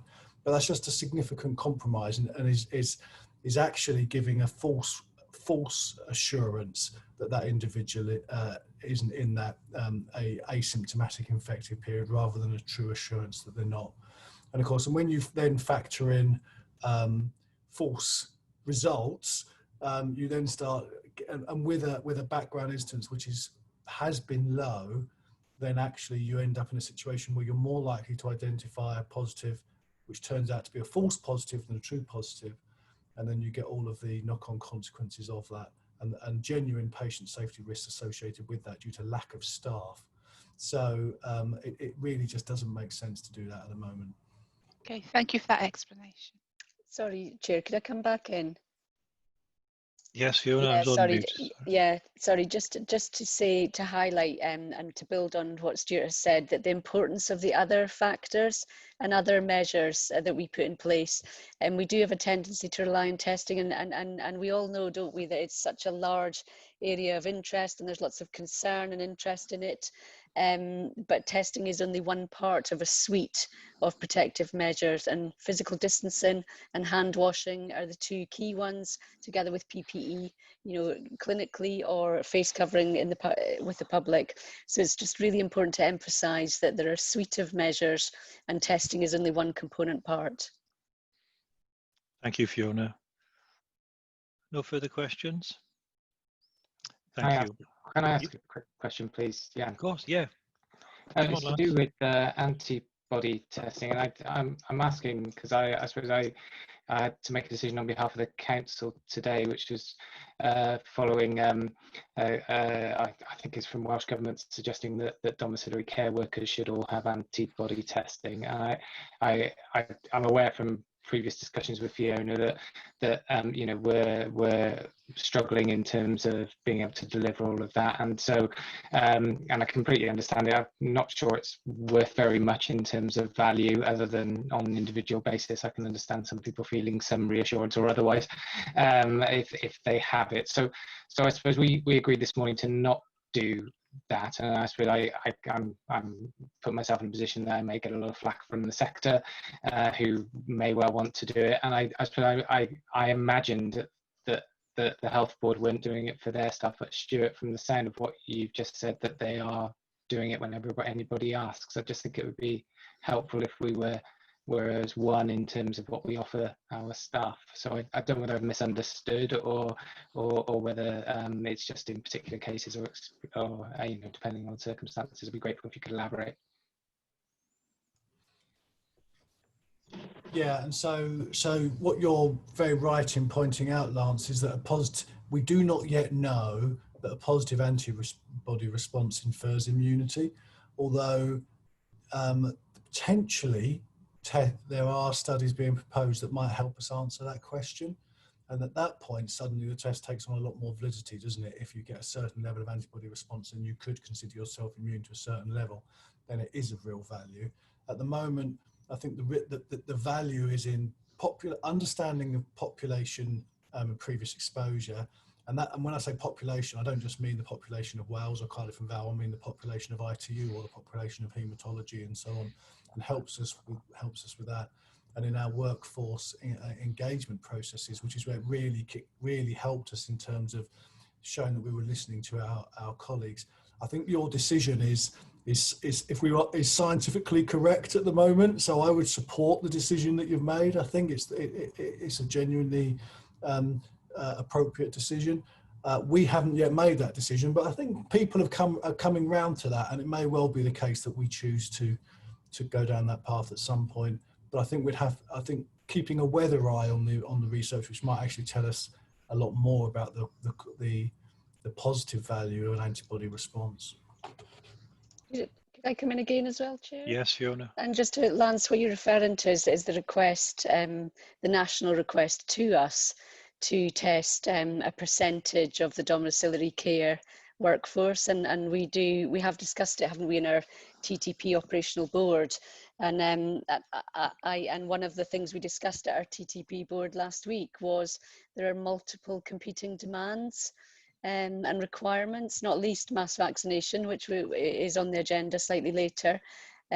So I think that is within our discretion, isn't it, at regional level, and you as an organisation to decide whether that's the key priority at this moment in time or not. So just and we have to be clear on the purpose, don't we, of doing it if we're going to put the effort into doing it. So I think we're saying we support with the decisions that you make as an organisation. I suppose the other part of that was about us being consistent across health and social care in terms of the offer to our staff. And I suppose that whenever there's a divergence, you know, I'm open to criticism of two-tier workforces and so on. I suppose, and that's the issue that I suppose I would probably warrant further discussion, maybe elsewhere. I appreciate I've taken up a lot of time. Thank you, Lance. Dawn, did I see your hand up then? Yes, thank you, Chair. Well, my heart goes out to you, Lance, really, because that's a really difficult decision in light of the disjointedness of the messaging. But I think going forward, this could be this could be resolved by messaging, because I think Stuart's right. You know, back then it's really important to engage staff and to listen to staff, and we also promoted that as a research and development opportunity for people to contribute to understand more about what it looks like. So I think I understand the position that you've taken, and I think if this is about bringing staff along with you to understand that as well, because I think Stuart raises a really interesting point about us all trying to understand the validity and the science behind it and not give false reassurance from having these antibody tests. I had the antibody test, lots of staff went out and had the antibody test, but for the reasons of contributing to the research. But there are lots of people out there who are still a little bit anxious, so I do welcome you coming to join us, actually, and let's get this message right jointly, because that two-tier workforce is something we've got to avoid. So yeah, have these meetings and get this sorted outside. Thank you, Dawn. Any further questions, please? No? Okay. Are we happy to... Can I just come back in? I suppose it is worth picking up Lance's point about a unified front here, and just testing, I think, perhaps with our staff going forward, where they would feel about the antibody test situation, and whether now they have been through a first peak and got their heads around it and understand the issues as well as we do, whether actually that is something which still maintains the validity of an engagement and resilient support mechanism. And if it becomes simply one about understanding prevalence, then we might have a better tool for doing that than doing antibody tests on those who wish to have it done. There might be some more sort of scientific approach. So yeah, I think that's something we could take forward as part of our sort of ops discussion. Thanks, Stuart. Okay, are we happy to note the incidence and outbreaks of COVID-19 infection across our hospital sites? Are we happy to note the actions taken to control these incidents and outbreaks? And to note that there's been no further incidents since the outbreak, and also to action the request from QSE committee to raise the impact of failing to socially distance, which Ruth has communicated to us very well this afternoon. All happy to do that? Thank you very much. Okay, I'm conscious of the length of time you've all been sat down with earphones on, and I can see a few people fidgeting in their chairs. So shall we take a 10-minute break? It's 11 minutes past now. Shall we reconvene at 20 past? Thank you.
Okay, everybody. We're not quite all here, but shall we make a start? Okay, the next item on the agenda is 7.2, socio-economic duty. And this really is a positioning paper for us to be aware of what's coming our way. Abby. Thank you, Jan. And information more than anything really, in terms of bringing the board up to speed with an important duty that comes into being on the 31st of March. I'm assuming that people will have read the paper, so I will just pull out a couple of important points really. I mean, I guess whilst initially there was a bit of concern that this duplicated requirements set out in other legislation like the Wellbeing of Future Generations legislation and existing equalities legislation, I think there is a view that it is a very worthwhile responsibility placed on a number of organisations to have to take their strategic decisions, having taken due regard of the impact of that decision on whether it makes a positive impact from a in respect of socioeconomic disadvantage. I guess this is very pertinent for our health board. We all know that a significant proportion of our population, certainly if you look at the Southern Arc and pockets within the Vale of Glamorgan, we have a substantial number of our population living in high levels of deprivation and poverty. And this duty places us, as I said before, places on us a requirement to make decisions taking that into consideration. How will our decisions impact positively on that socioeconomic disadvantage? And I guess we've reflected previously on potential impact on our wider society and population following the COVID pandemic, in terms of people who lost their jobs. Those who are most likely to be disadvantaged having had COVID are likely to be those that come from more disadvantaged communities. And also the Brexit consequences. We're not yet fully aware of what those could be, but certainly there is some concern that there will be impact on our populations in terms of the economy and deprivation. So I think this is really important duty placed on the health board. It will require us to perhaps have a little think about the conversation we have around decision making, but the most important factor, because we've got a lot of the arrangements already in place, and I'm not suggesting we actually put any new measures in place to enable us to comply with the duty, but one of the things that is really important is that we undertake very purposefully our equality and health impact assessments, and that we really use those to inform our decision making at many different levels within the organisation. So the board is just to ask to note that the duty comes into being at the end of March, beginning of April, and to recommend that we use our existing mechanisms to ensure that we're abiding by the requirements of the duty when they come into being. Happy to take any questions, Chair. Thank you, Abby. I can see Dawn wants a question. Dawn?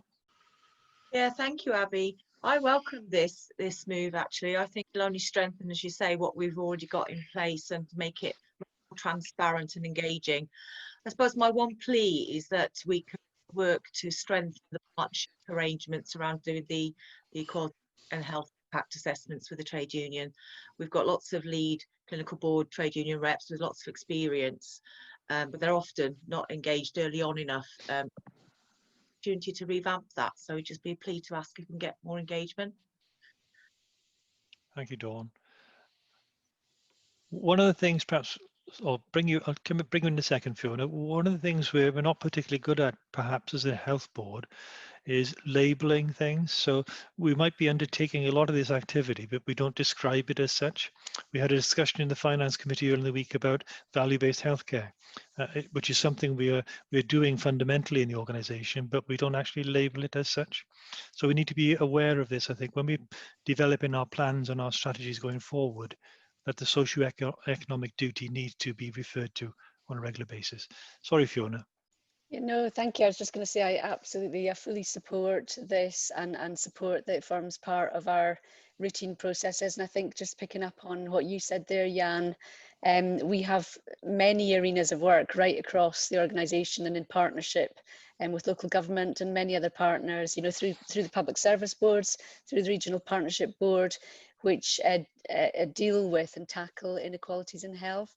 So I think we are in a really good position to evidence many of these arenas, but of course we've got much more to do. And even if we look at the COVID arena and the impact on our communities who are BME, or you know, some of our communities in different parts of the city, in Cardiff for example, we know we've got more work to do, and we're on the case, and we have communications and engagement work in place at the moment, and we have plans to take that forward. So I think we've got some really good arenas and examples. Maybe we don't connect it up so that people see that they connect with something like a socioeconomic duty.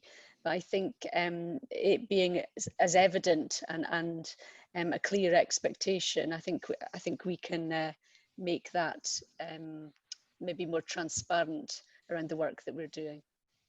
Thank you, Fiona. Any other comments or questions for Abby? Yeah. Jan, can I come in? It's a very similar point to the one that Fiona's made, and it's and I guess it counters something that you said in a sense. I personally think we do an awful lot of this under the inequalities framework, you know, trying to reduce and close the gap on inequalities. And one of the problems that I think we have is there are too many labels, and if you label something as one thing, then the view outside is, well, it's not something else. So if it's under the inequalities framework, it's not under this framework, and somehow it's as I said, the same point Fiona made, somehow we've got to get across that the things we are doing, and there is more that we can be doing, but it will tackle the socio-economic duty, it will tackle the health inequalities vision that we have within shaping our future well-being. It will tackle a number of things, not just one thing for one label sort of thing. Thank you, Len. I think my labelling comment, I accept what you say entirely. It isn't to separate things out, but it's to recognise what we're doing under each banner. That's more important. Okay, any further questions or observations for Abby?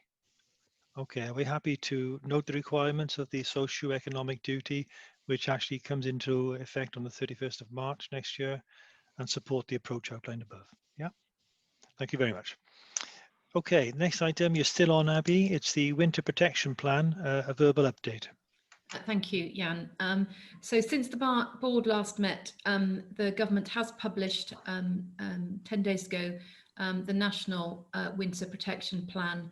It's a fairly wide-ranging plan, and it doesn't have any surprises in it in terms of describing at a high level the actions that are expected across the nation to help us prepare as well as we possibly can for the winter. The requirement for planning purposes is that the Regional Partnership Board is tasked with leading the production of a local winter protection plan that we are required to develop and submit to Welsh Government by the 31st of October.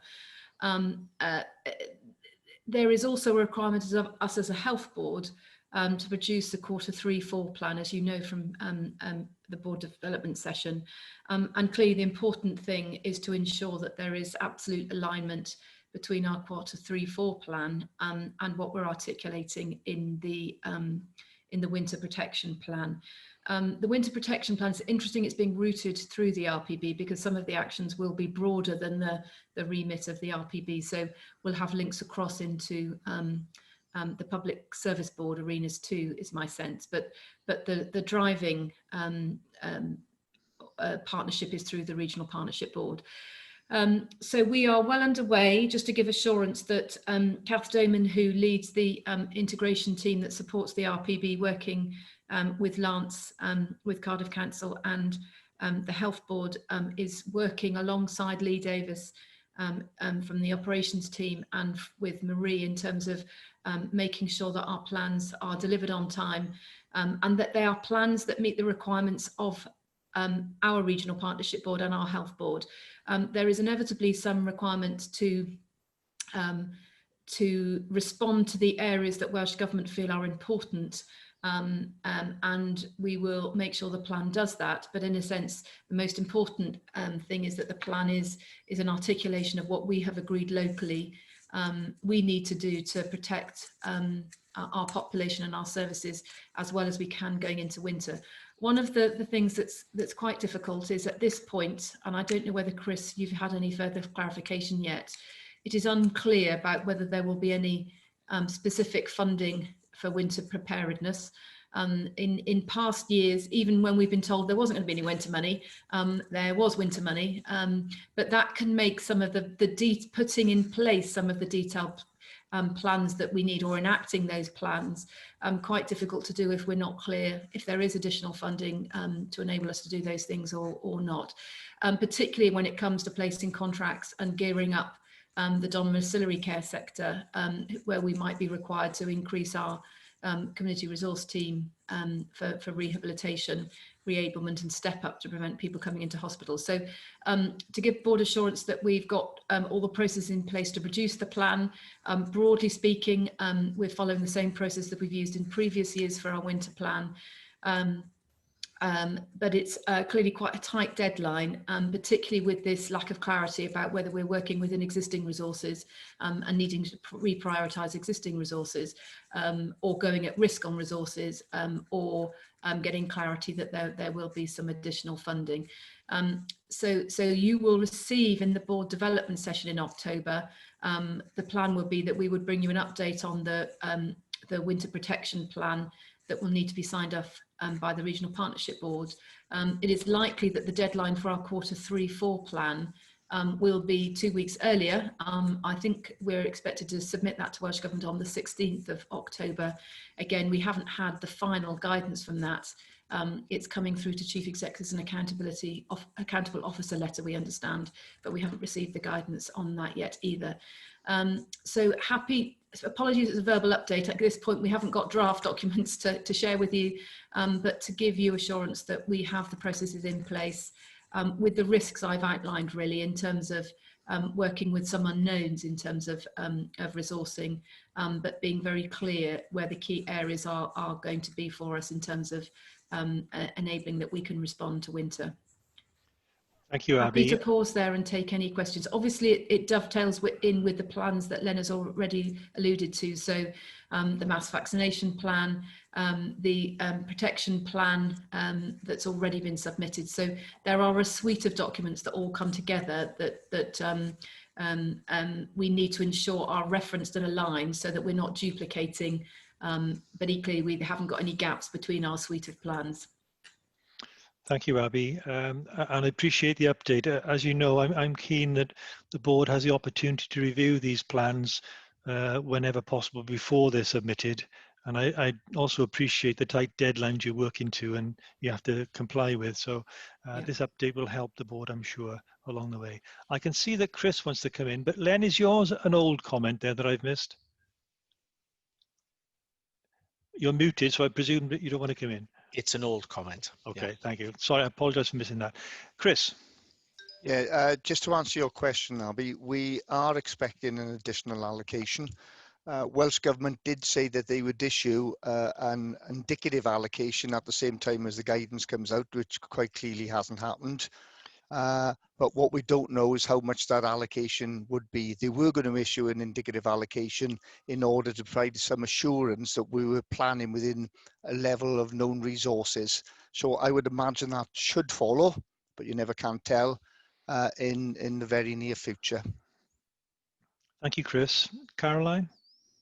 Yeah, thanks, Chair. I just wanted to sort of assure the board really that you know, in terms of our preparedness, actually, we're not waiting for the submission of the finalised plan in ensuring actually that we're you know, prepared as we can be going into winter.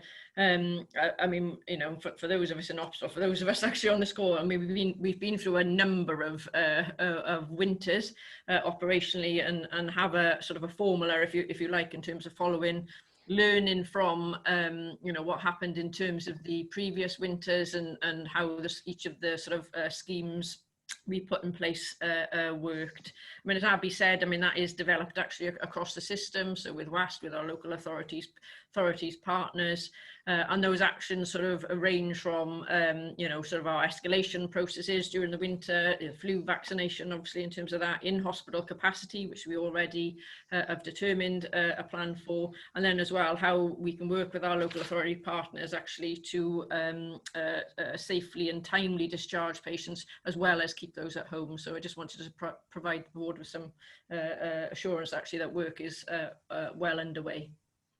Thank you, Caroline. That's very helpful. Any further questions or comments for Abby?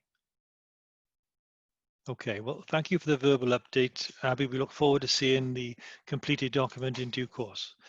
Okay, we're moving on now. We're still on verbal, I'm afraid. This time, poor old Fiona, it's on COVID-19 vaccination plan update.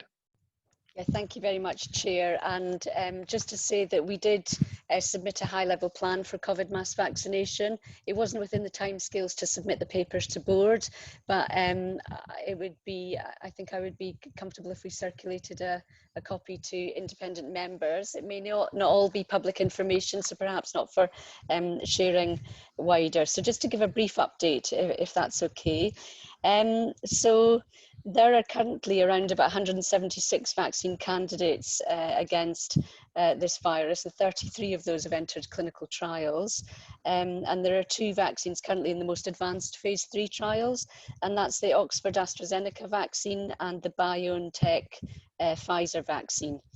And UK government has announced the purchase of 4 different vaccine technologies totaling around 340 million doses. So it is no mean feat across the UK that we will be delivering exactly a mass vaccination programme of a scale that we probably have never provided before. So the plan is that we would deliver a vaccination programme over a 12-month period, and we're waiting for final guidance informed by SAGE, Scientific Advisory Committee at the UK level, around how the sequencing of virus might be provided, because it may be that we don't have all the virus all at once, it may be phased, and so we may have to phase our approach, and we would need to do that anyway in terms of physically providing the vaccination to the groups of people that would need to be provided to, and that includes health and social care staff, it includes at-risk groups, it includes different age groups, so there's a mixture. You know, and we already have a precedent in flu where there are particular groups that are vaccinated every winter. So we had to submit our preliminary plans for the delivery of mass vaccination by the 3rd of September to the Chief Medical Officer. We had feedback yesterday, I think it was, and I've still got to digest that properly, but I think it was mainly positive. And of course, the plan is now that we have to provide really detailed plans. So the themes in our plan and the areas that we need to provide detailed planning for are logistics, workforce and training, vaccine requirements, end-to-end journey, so the path, the experience of the person who's having the vaccine, and communications. And of course, we'll need widespread communications to the public and to our staff in our different organisations around that.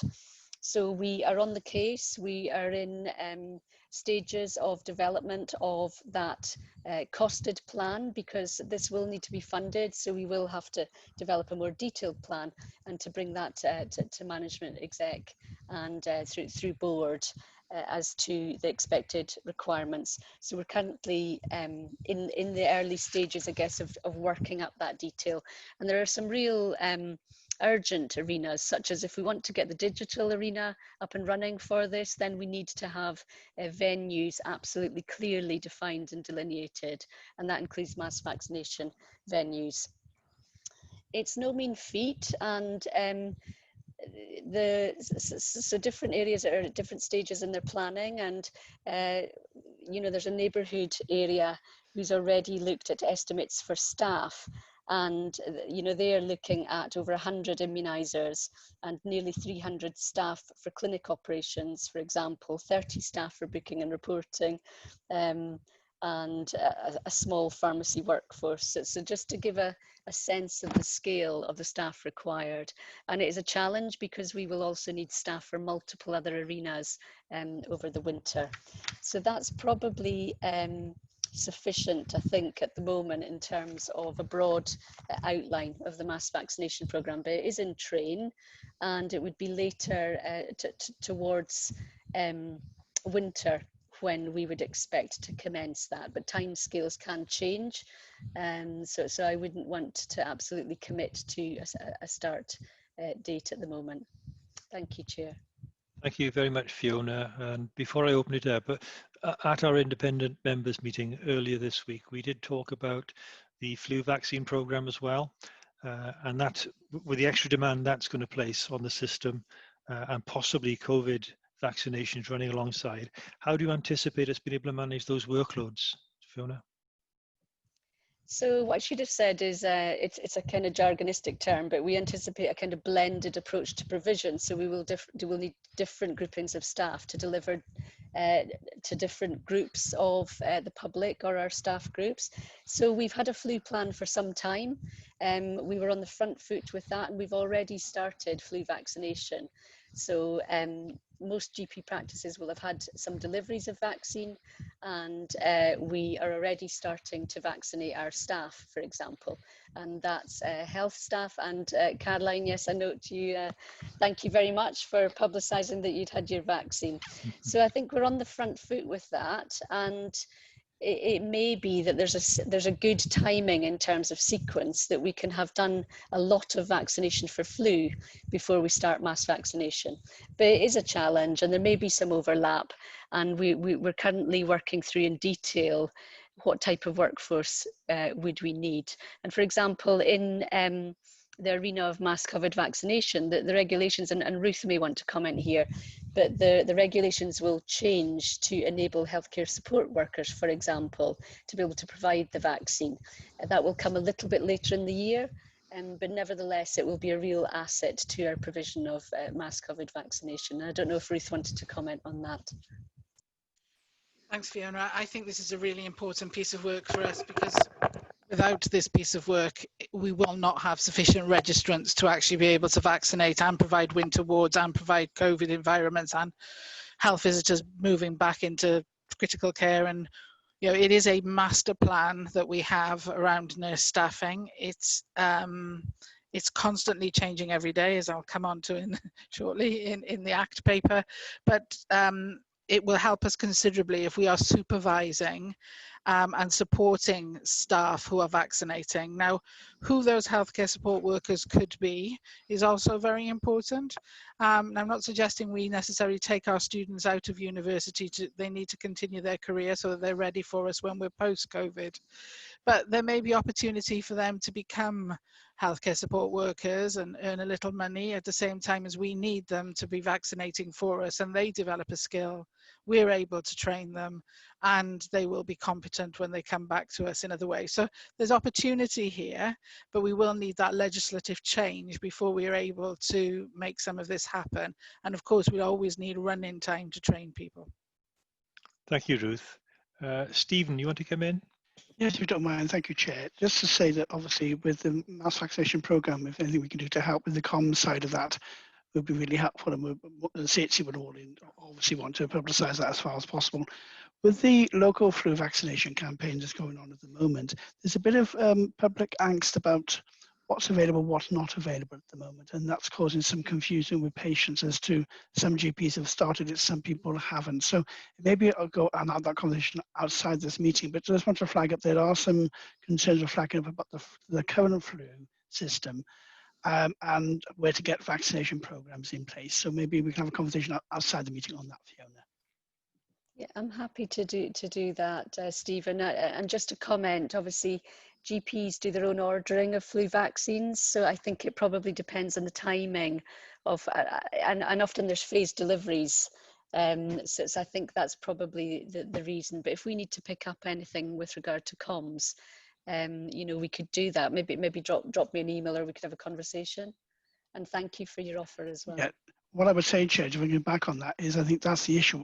We are aware that GPs order it differently and it's done internally. I think what it is that the practice on the road is having it, so therefore patients in the other practice haven't got it, and there's lack of communication to say actually hours are due in here. So I think it's just a wider sort of communication of that process so people know exactly what's available and when. I think we could probably pick that up as a health board action in terms of our flu communications. Yeah. Thank you, Fiona, and thank you, Stephen, for the kind offer of support. Much appreciated. Any other questions for Fiona, please? No? Okay.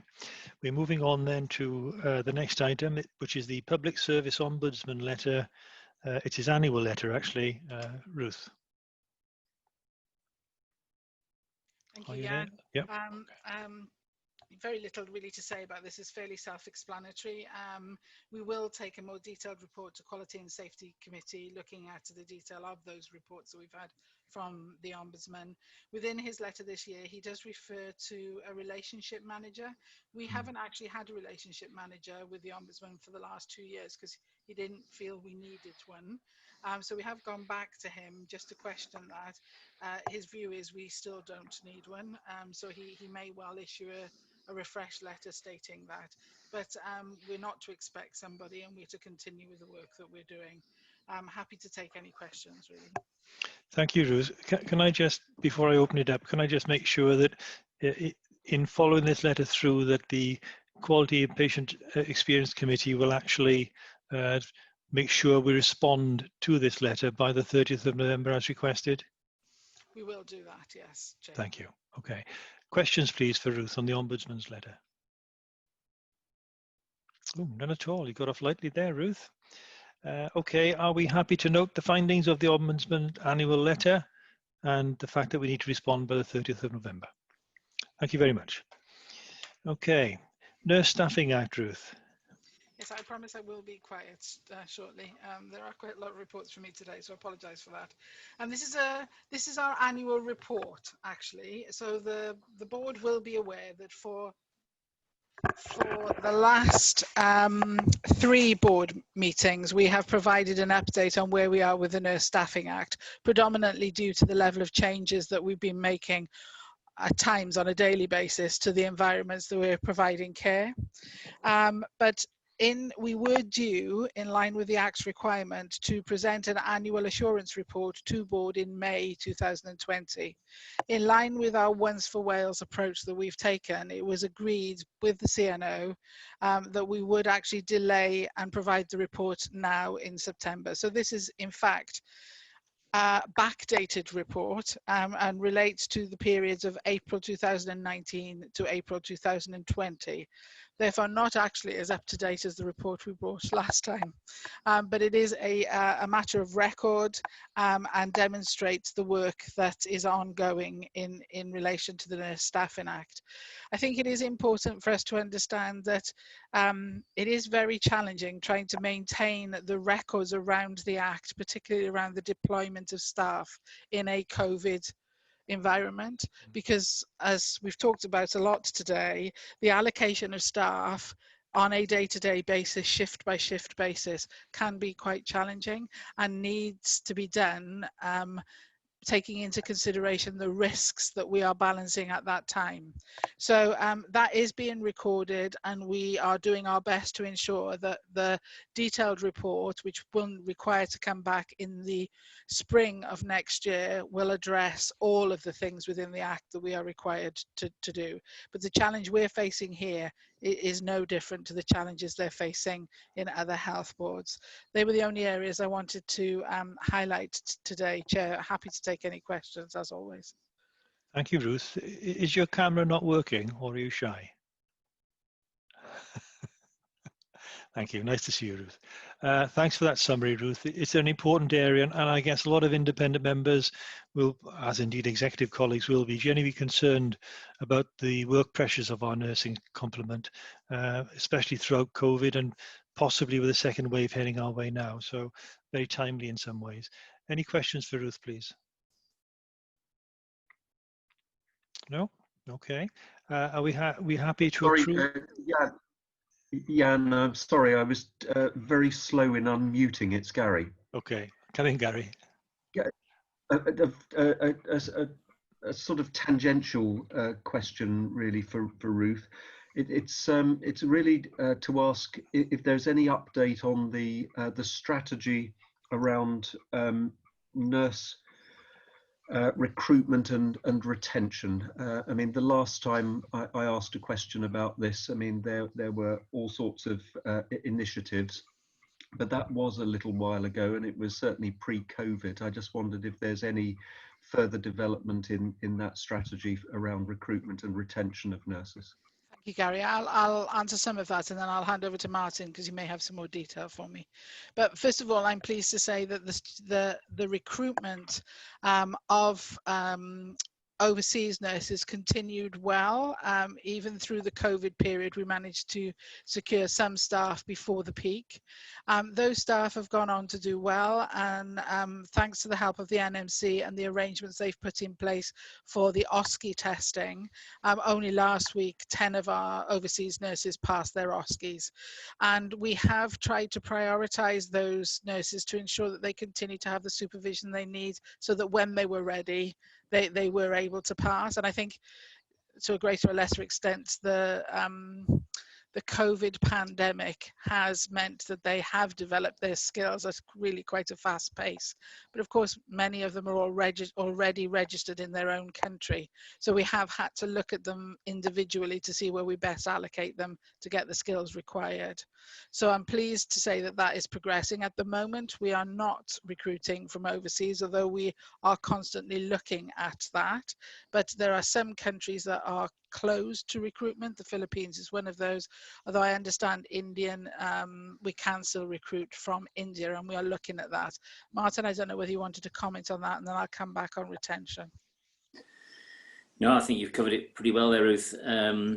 We didn't withdraw from the processes we had. We've continued with them. We will again do that because we've found, as you said already, the recruits we brought from overseas have been very positive, and Cardiff remains an attractive location, and the health board within Cardiff an attractive location for people overseas, and the reputation is growing, and we want to build on that really, and we're having to perhaps do things differently. So about recruitment, you'll be aware of this, Ruth, the virtual nurse recruitment event that's going to take place next month. The requirement for our nurses is yes, the Vale is also attractive, Lance, that's true. I live here, the process we want to take in the last 12-18 months, we want to continue and build upon, and the requirement for nurses still remains as it has been for many years. And I agree with Martin, and we have been very successful in our recruitment campaigns in relation to nurses and midwives in the UK. In fact, at the moment, we have too many midwives wishing to come and work with us, and we're just working through that at the moment. In relation to retention, what we saw was a number of nurses coming back onto the nursing and midwifery register who had taken them off, either retired recently or retired in the last 4 years. A number of those individuals have enjoyed their experience with us and are at this moment suggesting they may well stay. We are actively encouraging them to do that. But also we have noticed that a number of people who've retired are asking to now return, and that may well be around the financial positions they find their families in. Yeah. So obviously, again, that would help us and help them. So it seems like a sensible thing to do. So the Workforce Hub continues. So that's Martin's team, and Caris Fox on behalf of myself leads that team, who are looking at this on a very regular basis. We've also seen a number of agency nurses come out of their agency contract and into an NHS contract. And some of that was around remuneration and potential death in service. Again, we're hoping that we will be able to hold on to some of these nurses. So all of this is being considered as part of recruitment and retention. Hope, Gary, that's helpful. It's very helpful. Thank you, Ruth. Thank you, Martin. Thank you very much. Any further points that you want to raise with Ruth, please? No? Okay. We're asked to approve the nurse staffing levels in line with the Nurse Staffing Wales Act 2016 for the period April 19 to April 20. Happy to do that? Thank you very much. Okay, thank you, Ruth. We're moving on now to items for approval and ratification. 8.1, Board Champion Roles and Responsibilities. Nikki? Thanks, Chair. A little bit distracted there by some noise coming through my window. Yes. So the board champion's role hasn't been updated since probably May last year. And again, probably the delay in this has predominantly been due to COVID-19. There are a number of roles which Welsh Government are actually removing, and we're awaiting a Welsh Health Circular to confirm that these roles would be removed. But they did tell me about the roles beforehand, because I said I was updating our champion's role, etc. So it's here for approval, Chair, and attached to Appendix 1 is the actual suggested roles, much reduced, as you will recall from the previous list that came here. And I think for the IMs, there's only 5 IMs actually that have now got these roles. However, saying that, because Welsh Government are taking out some of the roles, I'm sure other ones will be put in their place. So when those roles are publicised, we'll obviously need to revisit this again. We will also need to revisit it in light of, we've got a couple of IMs being recruited at the moment. The Vice Chair is shortly to be recruited, and the ICT one is also shortly going out for advert. So again, once those roles are recruited too, we will need to revisit this to firm it all up again. The other additional thing that I'd like to bring to the attention of the board is I've actually put a role description in this time, because I'm frequently asked what is the role of a board champion. This isn't my work. I will fess up to pinching this from somewhere else. I'm a big believer in not in reinventing the wheel unless you have to. But I thought it was quite as straightforward, and it provides clarity to what the role is, but more importantly as to what the role isn't. And I suppose the key point for me within that is making sure that the board members' roles and responsibilities do not cross into the operational duties of staff. That to me was the key point on this role description. So I'm also looking for the board to approve that role description, and that's really it. Thank you, Chair. Thank you very much, Nikki. Obviously quite a drastic downsizing from where we were before, but to be fair, some of those previous champion roles were a little bit inappropriate, and I had colleagues asking me what on earth this role was all about, so probably a timely review. Any questions, please, for Nikki? Fiona. Yeah, it's just a query really, Nikki. So we're not saying we're taking out the Wellbeing of Future Generations Act role? No. We're saying we're taking out the sustainability role? Yes. Yeah. Wellbeing of Future Generations Act is still on there. Yeah. Great. Still Sorry. on the schedule. Yeah, that's okay. That's great. And at the moment, Fiona, you still got me as champion. I know, we're very happy to have you as champion, Jan. Thank you. Okay.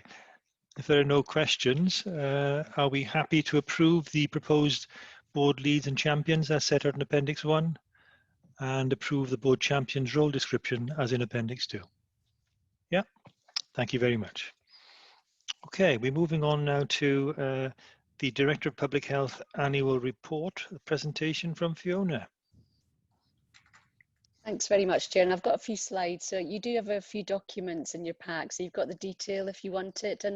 And thankfully, Raj has agreed to put the presentation up rather than me doing that. So we'll just get the presentation up. I think one thing to say is our plan was to, my plan was to publish this in March, and a lot of the work had been done by March, but then, as you're aware, in February, things took over. So that's the reason that this didn't get published. But it's a statutory responsibility that I publish an annual report every year. And so this year it's entitled Reimagining Ageing into the Future, focusing on other things rather than the routine and standard things we'd normally associate with ageing. And just in case many people in the room, not everybody, but many people in the room, it means us collectively. So it's not when you get to a certain older age group, it's 50 plus and the need to plan and think in a wider way about what makes us and keeps us healthy. So I'm not going to go necessarily into detail. If I look at the second slide, if we could move to the second slide, Raj, that would be great. This is well rehearsed, and we know the challenge that we face in terms of an ageing population and the sort of large switch to more of an older population and less of a younger population. So it's in all our interests, you know, as we age ourselves, and in terms of the health of the population and in terms of how we provide the best services, that we really support people be as healthy as possible, and it forms part of our strategy. And it's about thinking more widely really about what that means. And if we move to the next slide, we're third out of the health boards. This is the national survey for Wales, and that's a self-report. But you know, nearly 60% of our population aged over 65 feel that they're aging in good health. That means there's a percentage that doesn't feel that they are aging in good health, and I guess that is a nod and a reference to some of the inequalities that we face. So if we move on to the next slide. I'm always really keen, and I know many other exec colleagues are as well, to look at different ways of how we can present things and not just have a traditional report every year. So this year, the report's entitled Reimagining Ageing into the Future, and the 3 themes of focus are having a purpose in life, connections for life, and places for life. And I'll highlight some key points, and you might think, well, we kind of know those, but what this report brings together is the evidence to support the importance of these 3 arenas. So we have evidence-based chapters in an electronic report accessed online. We've got infographics, we've got films of different people highlighting their experience of what makes things positive as they get older. And so I would encourage you to watch those films. They're really good. And we've also got, and like I did last year, we did a summary book of stories. So you do have a kind of summary and call to action, which I don't think you've got a printed copy yet, but you will have. And it's an A5, and it's just the summary detail, as well as the call to action for our organisations and our partnerships. And I think what's really interesting is it's a very challenging time, isn't it? And when I run through some of the key points, it's not easy, I think, for people to do all of the things we're highlighting that keeps them healthy in the current context and as we move into the winter. So I think it's just important that the decisions that we do make, that we acknowledge, the impact that we're having on people as we make them. So if we move to the next slide. Thanks, Raj. So this just is a diagram of the 3 arenas and the interrelationship between them. So purpose and fulfillment of life, it links with places and homes for life, which also forms part of active and healthy places. And inclusive planning and design also helps social connections in life, and social connections help quality employment and volunteering. So they're all connected. And if we move to the next slide. So, and interestingly, a purpose in life is one of the, I don't know if I had the chance 2 or 3 years ago to visit Bromley by Bow Centre, which is renowned really across the UK. And one of the key components of their mantra is supporting people to have purpose in life. And if you think about our strategy and about WIN, it's the what matters to me conversation. It's not just about we can provide this suite of services, it's what matters to you and how can we help you get there or get back to there in the re-ablement arena. So it does bring great benefit to our well-being, and you will see the evidence for that in the main report. And of course, it can be found in many aspects of our life, and sometimes we neglect some of these aspects when we're very busy. But of course, it includes planning for retirement and not leaving that to the last minute, activities, hobbies, volunteering, or looking after others. And actually, we have a key role as employers, as a health board. We've got a key role to make sure we've got the right mechanisms in place to support staff think early about retirement and plan for a healthy retirement. And Martin may want to comment when we get to that part. And we know that people with higher levels of purpose and higher levels of health literacy are more proactive in looking after their health. And actually, that's what we want to achieve, isn't it? We talk about personal responsibility in quite a lot of our arenas of work. And actually, these are things that can help people take personal responsibility. So the next slide, connections in life. And this is an arena which makes it tricky in this COVID world with restrictions. It can be tricky for older and isolated people. But of course we know through multiple arenas of work that has been done on older people already and through the Regional Partnership Board that being connected to others is really important to have a happy later life. And positive social connections there is evidence, there's clear evidence that positive social connections can contribute to good physical and mental health and reduce loneliness and isolation. And recognising risks of loneliness and isolation can actually help people to take action, and it can help staff groups to support people take action or to signpost them to the right place. And I just give some examples there.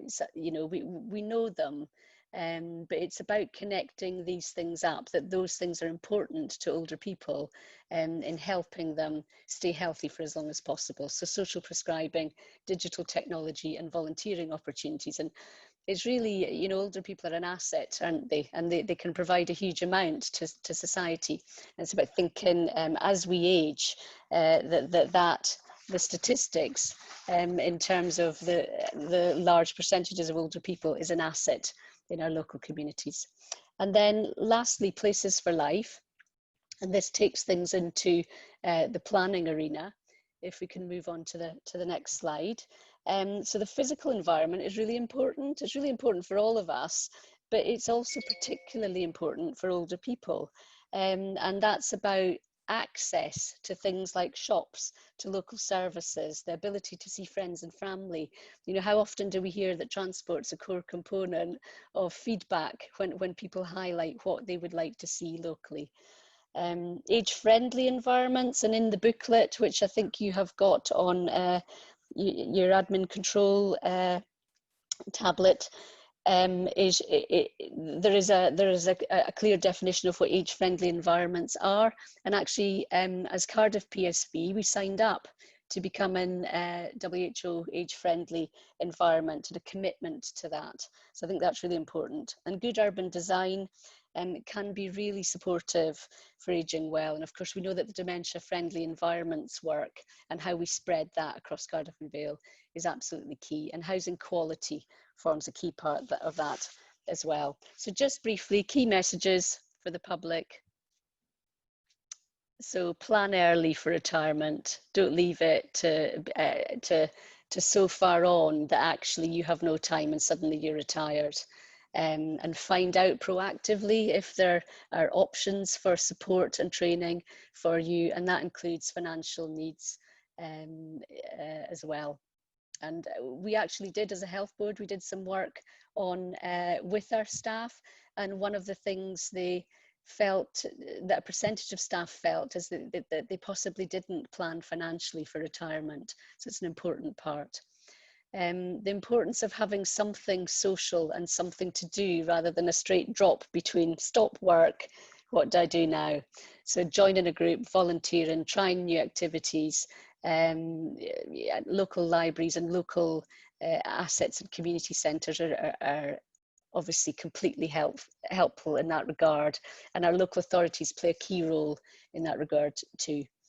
Just be aware of potential triggers, and take part and influence things like local development plans, because that will influence what is then allowed to develop and be built on your patch. And then there are messages for our partnerships as well. So for our PSBs and our regional partnership, that we should be advocating for the development of age-friendly policies across public services. We should be mapping things like risk factors for loneliness and isolation. I mean, I think it fits very well in the RPB type arena as part of our approach as we move forward over the next couple of years, and how we target. And I think that fits very well with our locality model. Support those with low levels of digital literacy. We're switching, aren't we, very highly to a digital world. And what we can't do is leave older cohorts of people behind. There's a digital inclusion charter that we could sign up to and implement its principles, and the principles of age-friendly communities. And then the health board, just some particular, obviously we form part of the PSBs and regional partnership boards, but if we look to the health board, that when we are doing things to communicate and engage with people, we need to make sure that we think about health literacy. So that's the next slide. There is a toolkit for general practitioners. I think general practitioners are extremely busy at the moment, but at some point, you know, that toolkit might be helpful, particularly in the context of where we are taking forward a sort of social model of health. Asking patients about social connections, and again, it's the what matters to you, is important too, and signposting to what's in their local community, and then incorporating urban design principles like connectability and transport for older people when we're designing buildings and redesigning buildings. And that's obviously really important for us, for example, with the design of UHW2. So that's a whistle-stop summary of the report. I know there are parts of it that are very difficult in the context of COVID, but there are parts I think that we could build into some of our work also.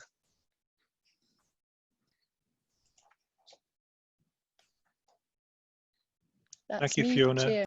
Thank you very much. I know you did ask if Martin wanted to comment at some point, but Martin may have had to leave the meeting there. Were you there for that? Sorry, Martin. I literally returned just as I heard the comment. Martin would like to comment on this, so I'm not sure what it was. I was just saying, and I know we've talked about it before in management exec, just the importance of people in our staff planning early, and the things that we're already doing and the things that we could do. And we do provide seminars, and we do some work with them on financial planning. We can't be financial advisors. We know we can't get into that space, but we do provide people with access to people who might.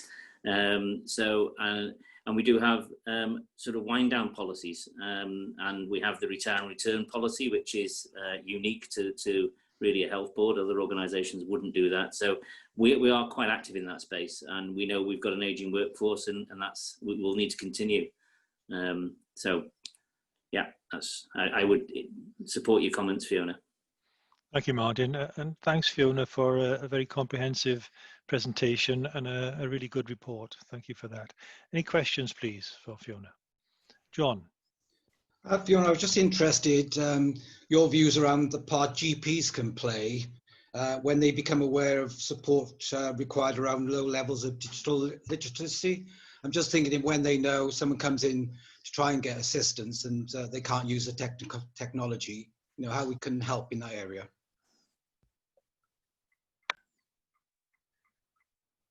You're on mute, Fiona. Apologies, it didn't come off. I think there's actually quite a lot of support for digital literacy, and I think for GPs it's about signposting. You know, there's no reason why you couldn't socially prescribe to digital support. And I don't know if Lance wants to comment, but I think local authorities often have programs of digital literacy support in place, as do the third sector. So for me, it's when you see a social model of provisions, for example, our Southwest cluster, there's no reason why they can't signpost to digital literacy support in their local community. Thanks, Fiona. Did you want to comment, Lance? I didn't really have a lot more to say on it, but because I think Fiona covered it at the end of the third sector. Our libraries, they do lots to help in that area. So yeah, I mean it's an ongoing piece of work that we're all committed to. Okay, thank you, Lance. Any other points to raise with Fiona? Dawn. Yeah, thank you, Jan. Fiona, I just wondered, the intergenerational topic agenda doesn't feature. And I just wondered in that connectivity, whether that was another opportunity to make some links in with our other partners. Yeah, you're right, Dawn. I mean, I think you know, it's quite hard, I guess, to mention everything in each of those three themes. They can be very wide, can't they? But there are so many ways that you can create social connections, and what we did was try to theme it so that it was a sensible sequencing of content. But you're absolutely right, and we've got some really good examples of intergenerational work, I think. So I think there are probably multiple examples and means by which we can create and support social connections that aren't even mentioned here. So I would agree with you. Thanks, Dawn. Thanks, Fiona. Any other points? Okay, thank you very much. Are we happy to note the annual report, including the impacts on health and well-being of the three key themes? And are we happy to support the current and future initiatives and interventions that deliver against the recommendations? Yeah, thank you very much. Okay, the next part of the report, we'll have to approve a set of committee meetings. I'm going to assume you've all read these committee minutes, but I will call them out, and if you do have comments you want to make against them, please do so. So the first one is the audit and assurance minutes of the 7th of July, the Finance Committee of the 29th of July, Quality and Safety and Experience of the 16th of June, Strategy and Delivery Committee of the 14th of July, Local Partnership Forum of the 18th of June, Emergency Ambulance Service Committee 14th of July. So you're all happy to approve those minutes? Thank you very much. Okay, I'm conscious of time. I think if you don't mind, before we go into the private session or have a break, we'll just cover off the reports from committee chairs. They're for noting. So again, I'm going to assume these as read, but if you do have queries, shout out as I go through them. So we've got the Audit and Assurance Committee, 8th of September, Finance Committee, the 29th of July and the 26th of August, Strategy and Delivery Committee, 15th of September, 2020, and then there's a verbal update. Quality. Yeah. Sorry, come on then, Michael. Yes, Chair. I just wanted to say that was on my first meeting as Chair. I thought it was a good meeting, and an important point I would like to mention was that we had a good report, a presentation by Steve and Caroline on strategy to rebalance planned care, and that was all about working smarter rather than harder to tackle waiting list volumes, and looking at a kind of bespoke model, what was called a risk and default model. So it was basically strategic thinking, clinician-led, and it was very interesting. And I thought it was exactly the kind of thing the strategy committee should be looking at. Thank you. Yeah, thank you, Michael. And I was at the meeting with you. It was poorly chaired, but no, I'm joking. It was very, very, very well chaired, and it was a good meeting. The next one is the Quality, Safety and Experience meeting of 8th of September. Digital Health Intelligence Committee, 9th of July, which didn't have any breaks at all across the 3-hour span. Thought I'd mention that, Eileen. I'm just a stickler for actually just keeping going, yeah. Stakeholder Reference Group of the 22nd of July, Local Partnership Forum of 3rd of August. Yeah, Chair, yes. I was asked to raise a couple of points there for the board to be aware. The work we're doing around shielding, people will be aware that obviously the shielding arrangements have altered now through COVID, and we're trying to bring people back to work in a controlled and sensible way, and protecting them from their COVID if they've had to shield. And the second piece of work we're doing around agile working, we've had a questionnaire out to people who've been remote working during the period. We've got about 3/4 of those people express satisfaction with that process broadly, and would like to, whenever we return to normal, whatever that is, we should embed that process. And I think the majority of people are looking at some sort of hybrid, where they work partly remotely and partly in an office-based environment. So that work is ongoing, and it's tied into an All Wales piece as well. Just wanted the board aware of that. Thank you, Martin, very much. Emergency Ambulance Services Committee, 8th of September. Okay, thank you for that. Before I move on to the next item, I noticed Fiona wants to thank Cheryl Williams for editing her report previously and for that to be minuted along with members of the team. We'll happily do that for you, Fiona. Raj, can you make a note of that, please? Thank you. Okay, the next item is TTP, Prevention and Response Plan, for noting. Did you want to comment on that at all, Fiona? I think Len had in his report the detail of the COVID and response plan. I think maybe if I just say a little bit, just briefly about COVID, and I'm just thinking about previous comments from Martin about bringing people back to work. It's just, you know, the minister I think highlighted last night. We've got to encourage people to work at home as much as we can, and I think the context of that is we have a rising rate per 100,000 over a 7-day period, and even now it's already above 40 per 100,000.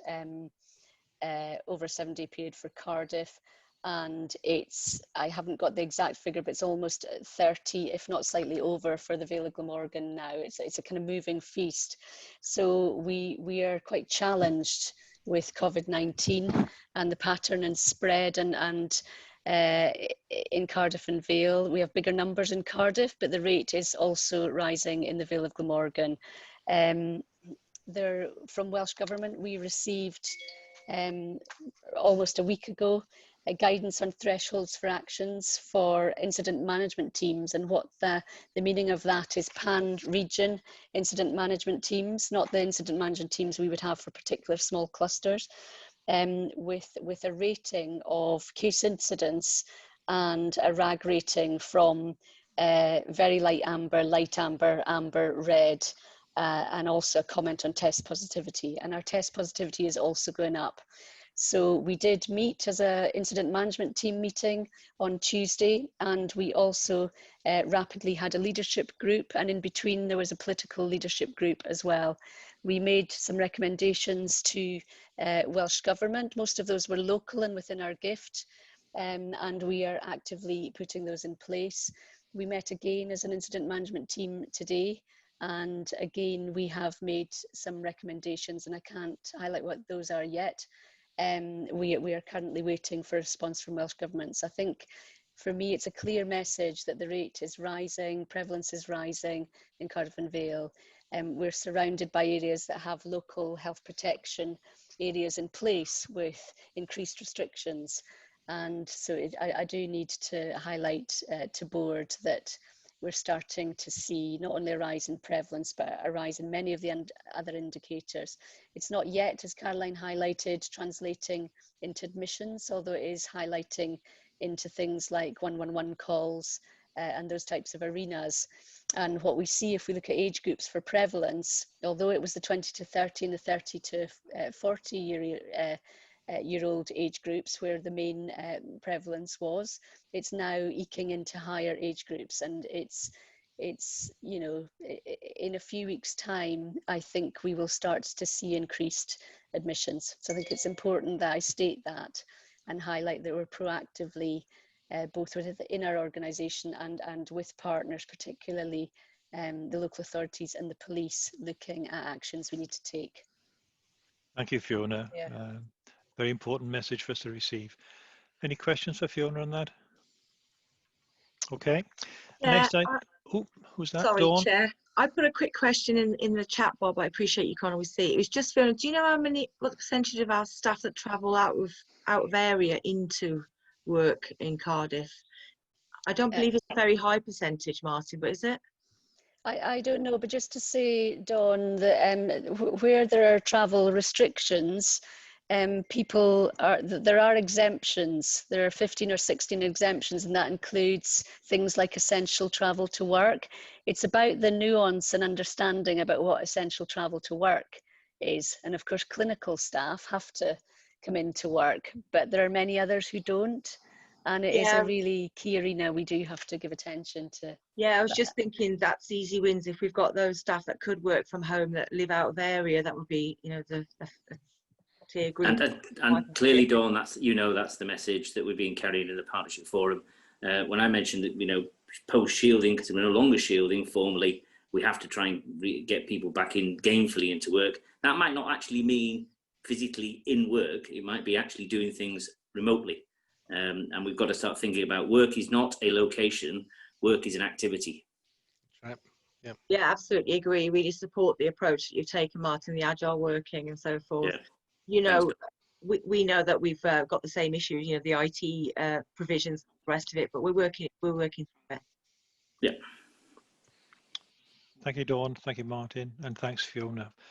Okay, the next item is just to declare what we're going to discuss at the private meeting, and it's the private committee minutes, COVID-19 board governance group minutes, and the corporate risk register. Review of the meeting. Always more difficult on a virtual platform to get a consensus, I guess, but in general terms, were you content with the way the meeting was conducted today? I know Michael will say it was appallingly chaired, quite rightly so. But were you, in general terms, content with the meeting today? And if any of you have any offers of improvement on how we can do these things, then I'll happily take them on board. I just say, Chair, that going on Zoom has been interesting. I think some people have found it a little bit difficult to communicate. To be honest, a virtual platform is a virtual platform. It's a little bit trickier with admin control and Zoom rather than using Teams, but I'm sure we can be flexible to use whatever the majority finds easiest. Okay, thanks very much, Fiona. And I've just noticed in the sidebar again, Stephen wanted to come in. What's it to do with the last paper, Stephen? Yes, it was, Chair. I do apologise. It's quite all right. No problem at all, Chair.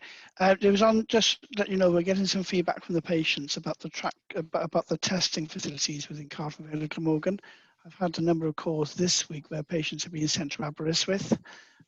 One family actually went all the way to Aberystwyth until they weren't booked in.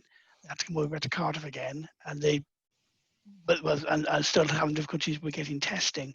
So I think and again, I maybe have a conversation outside the meeting, Chair, if that's okay, with some of that information, because I think it's quite worrying. We need to have a very clear steer as to, and again, people crossing lockdown areas to get to those areas for testing. So maybe have a conversation with Fiona outside the meeting on that one. Thanks for raising that with us, Stephen. Okay. Right, the date and time of the next meeting is the 26th of November at 1 p.m. And we now need to consider a resolution that representatives of the press and other members of the public be excluded from the remainder of this meeting, having regard to the confidential nature of the business to be transacted, publicity on which would be prejudicial to the public interest. Section 1(2), Public Bodies Admissions to Meetings Act 1960. Thank you all very much for your contributions. Can we take, yes? Can I just remind members we're rejoining on Skype, not Zoom? Oh, thank you for that. Okay, rejoining on Skype apparently. It's now 26 minutes past. Can we reconvene at 25 to? Thank you very much.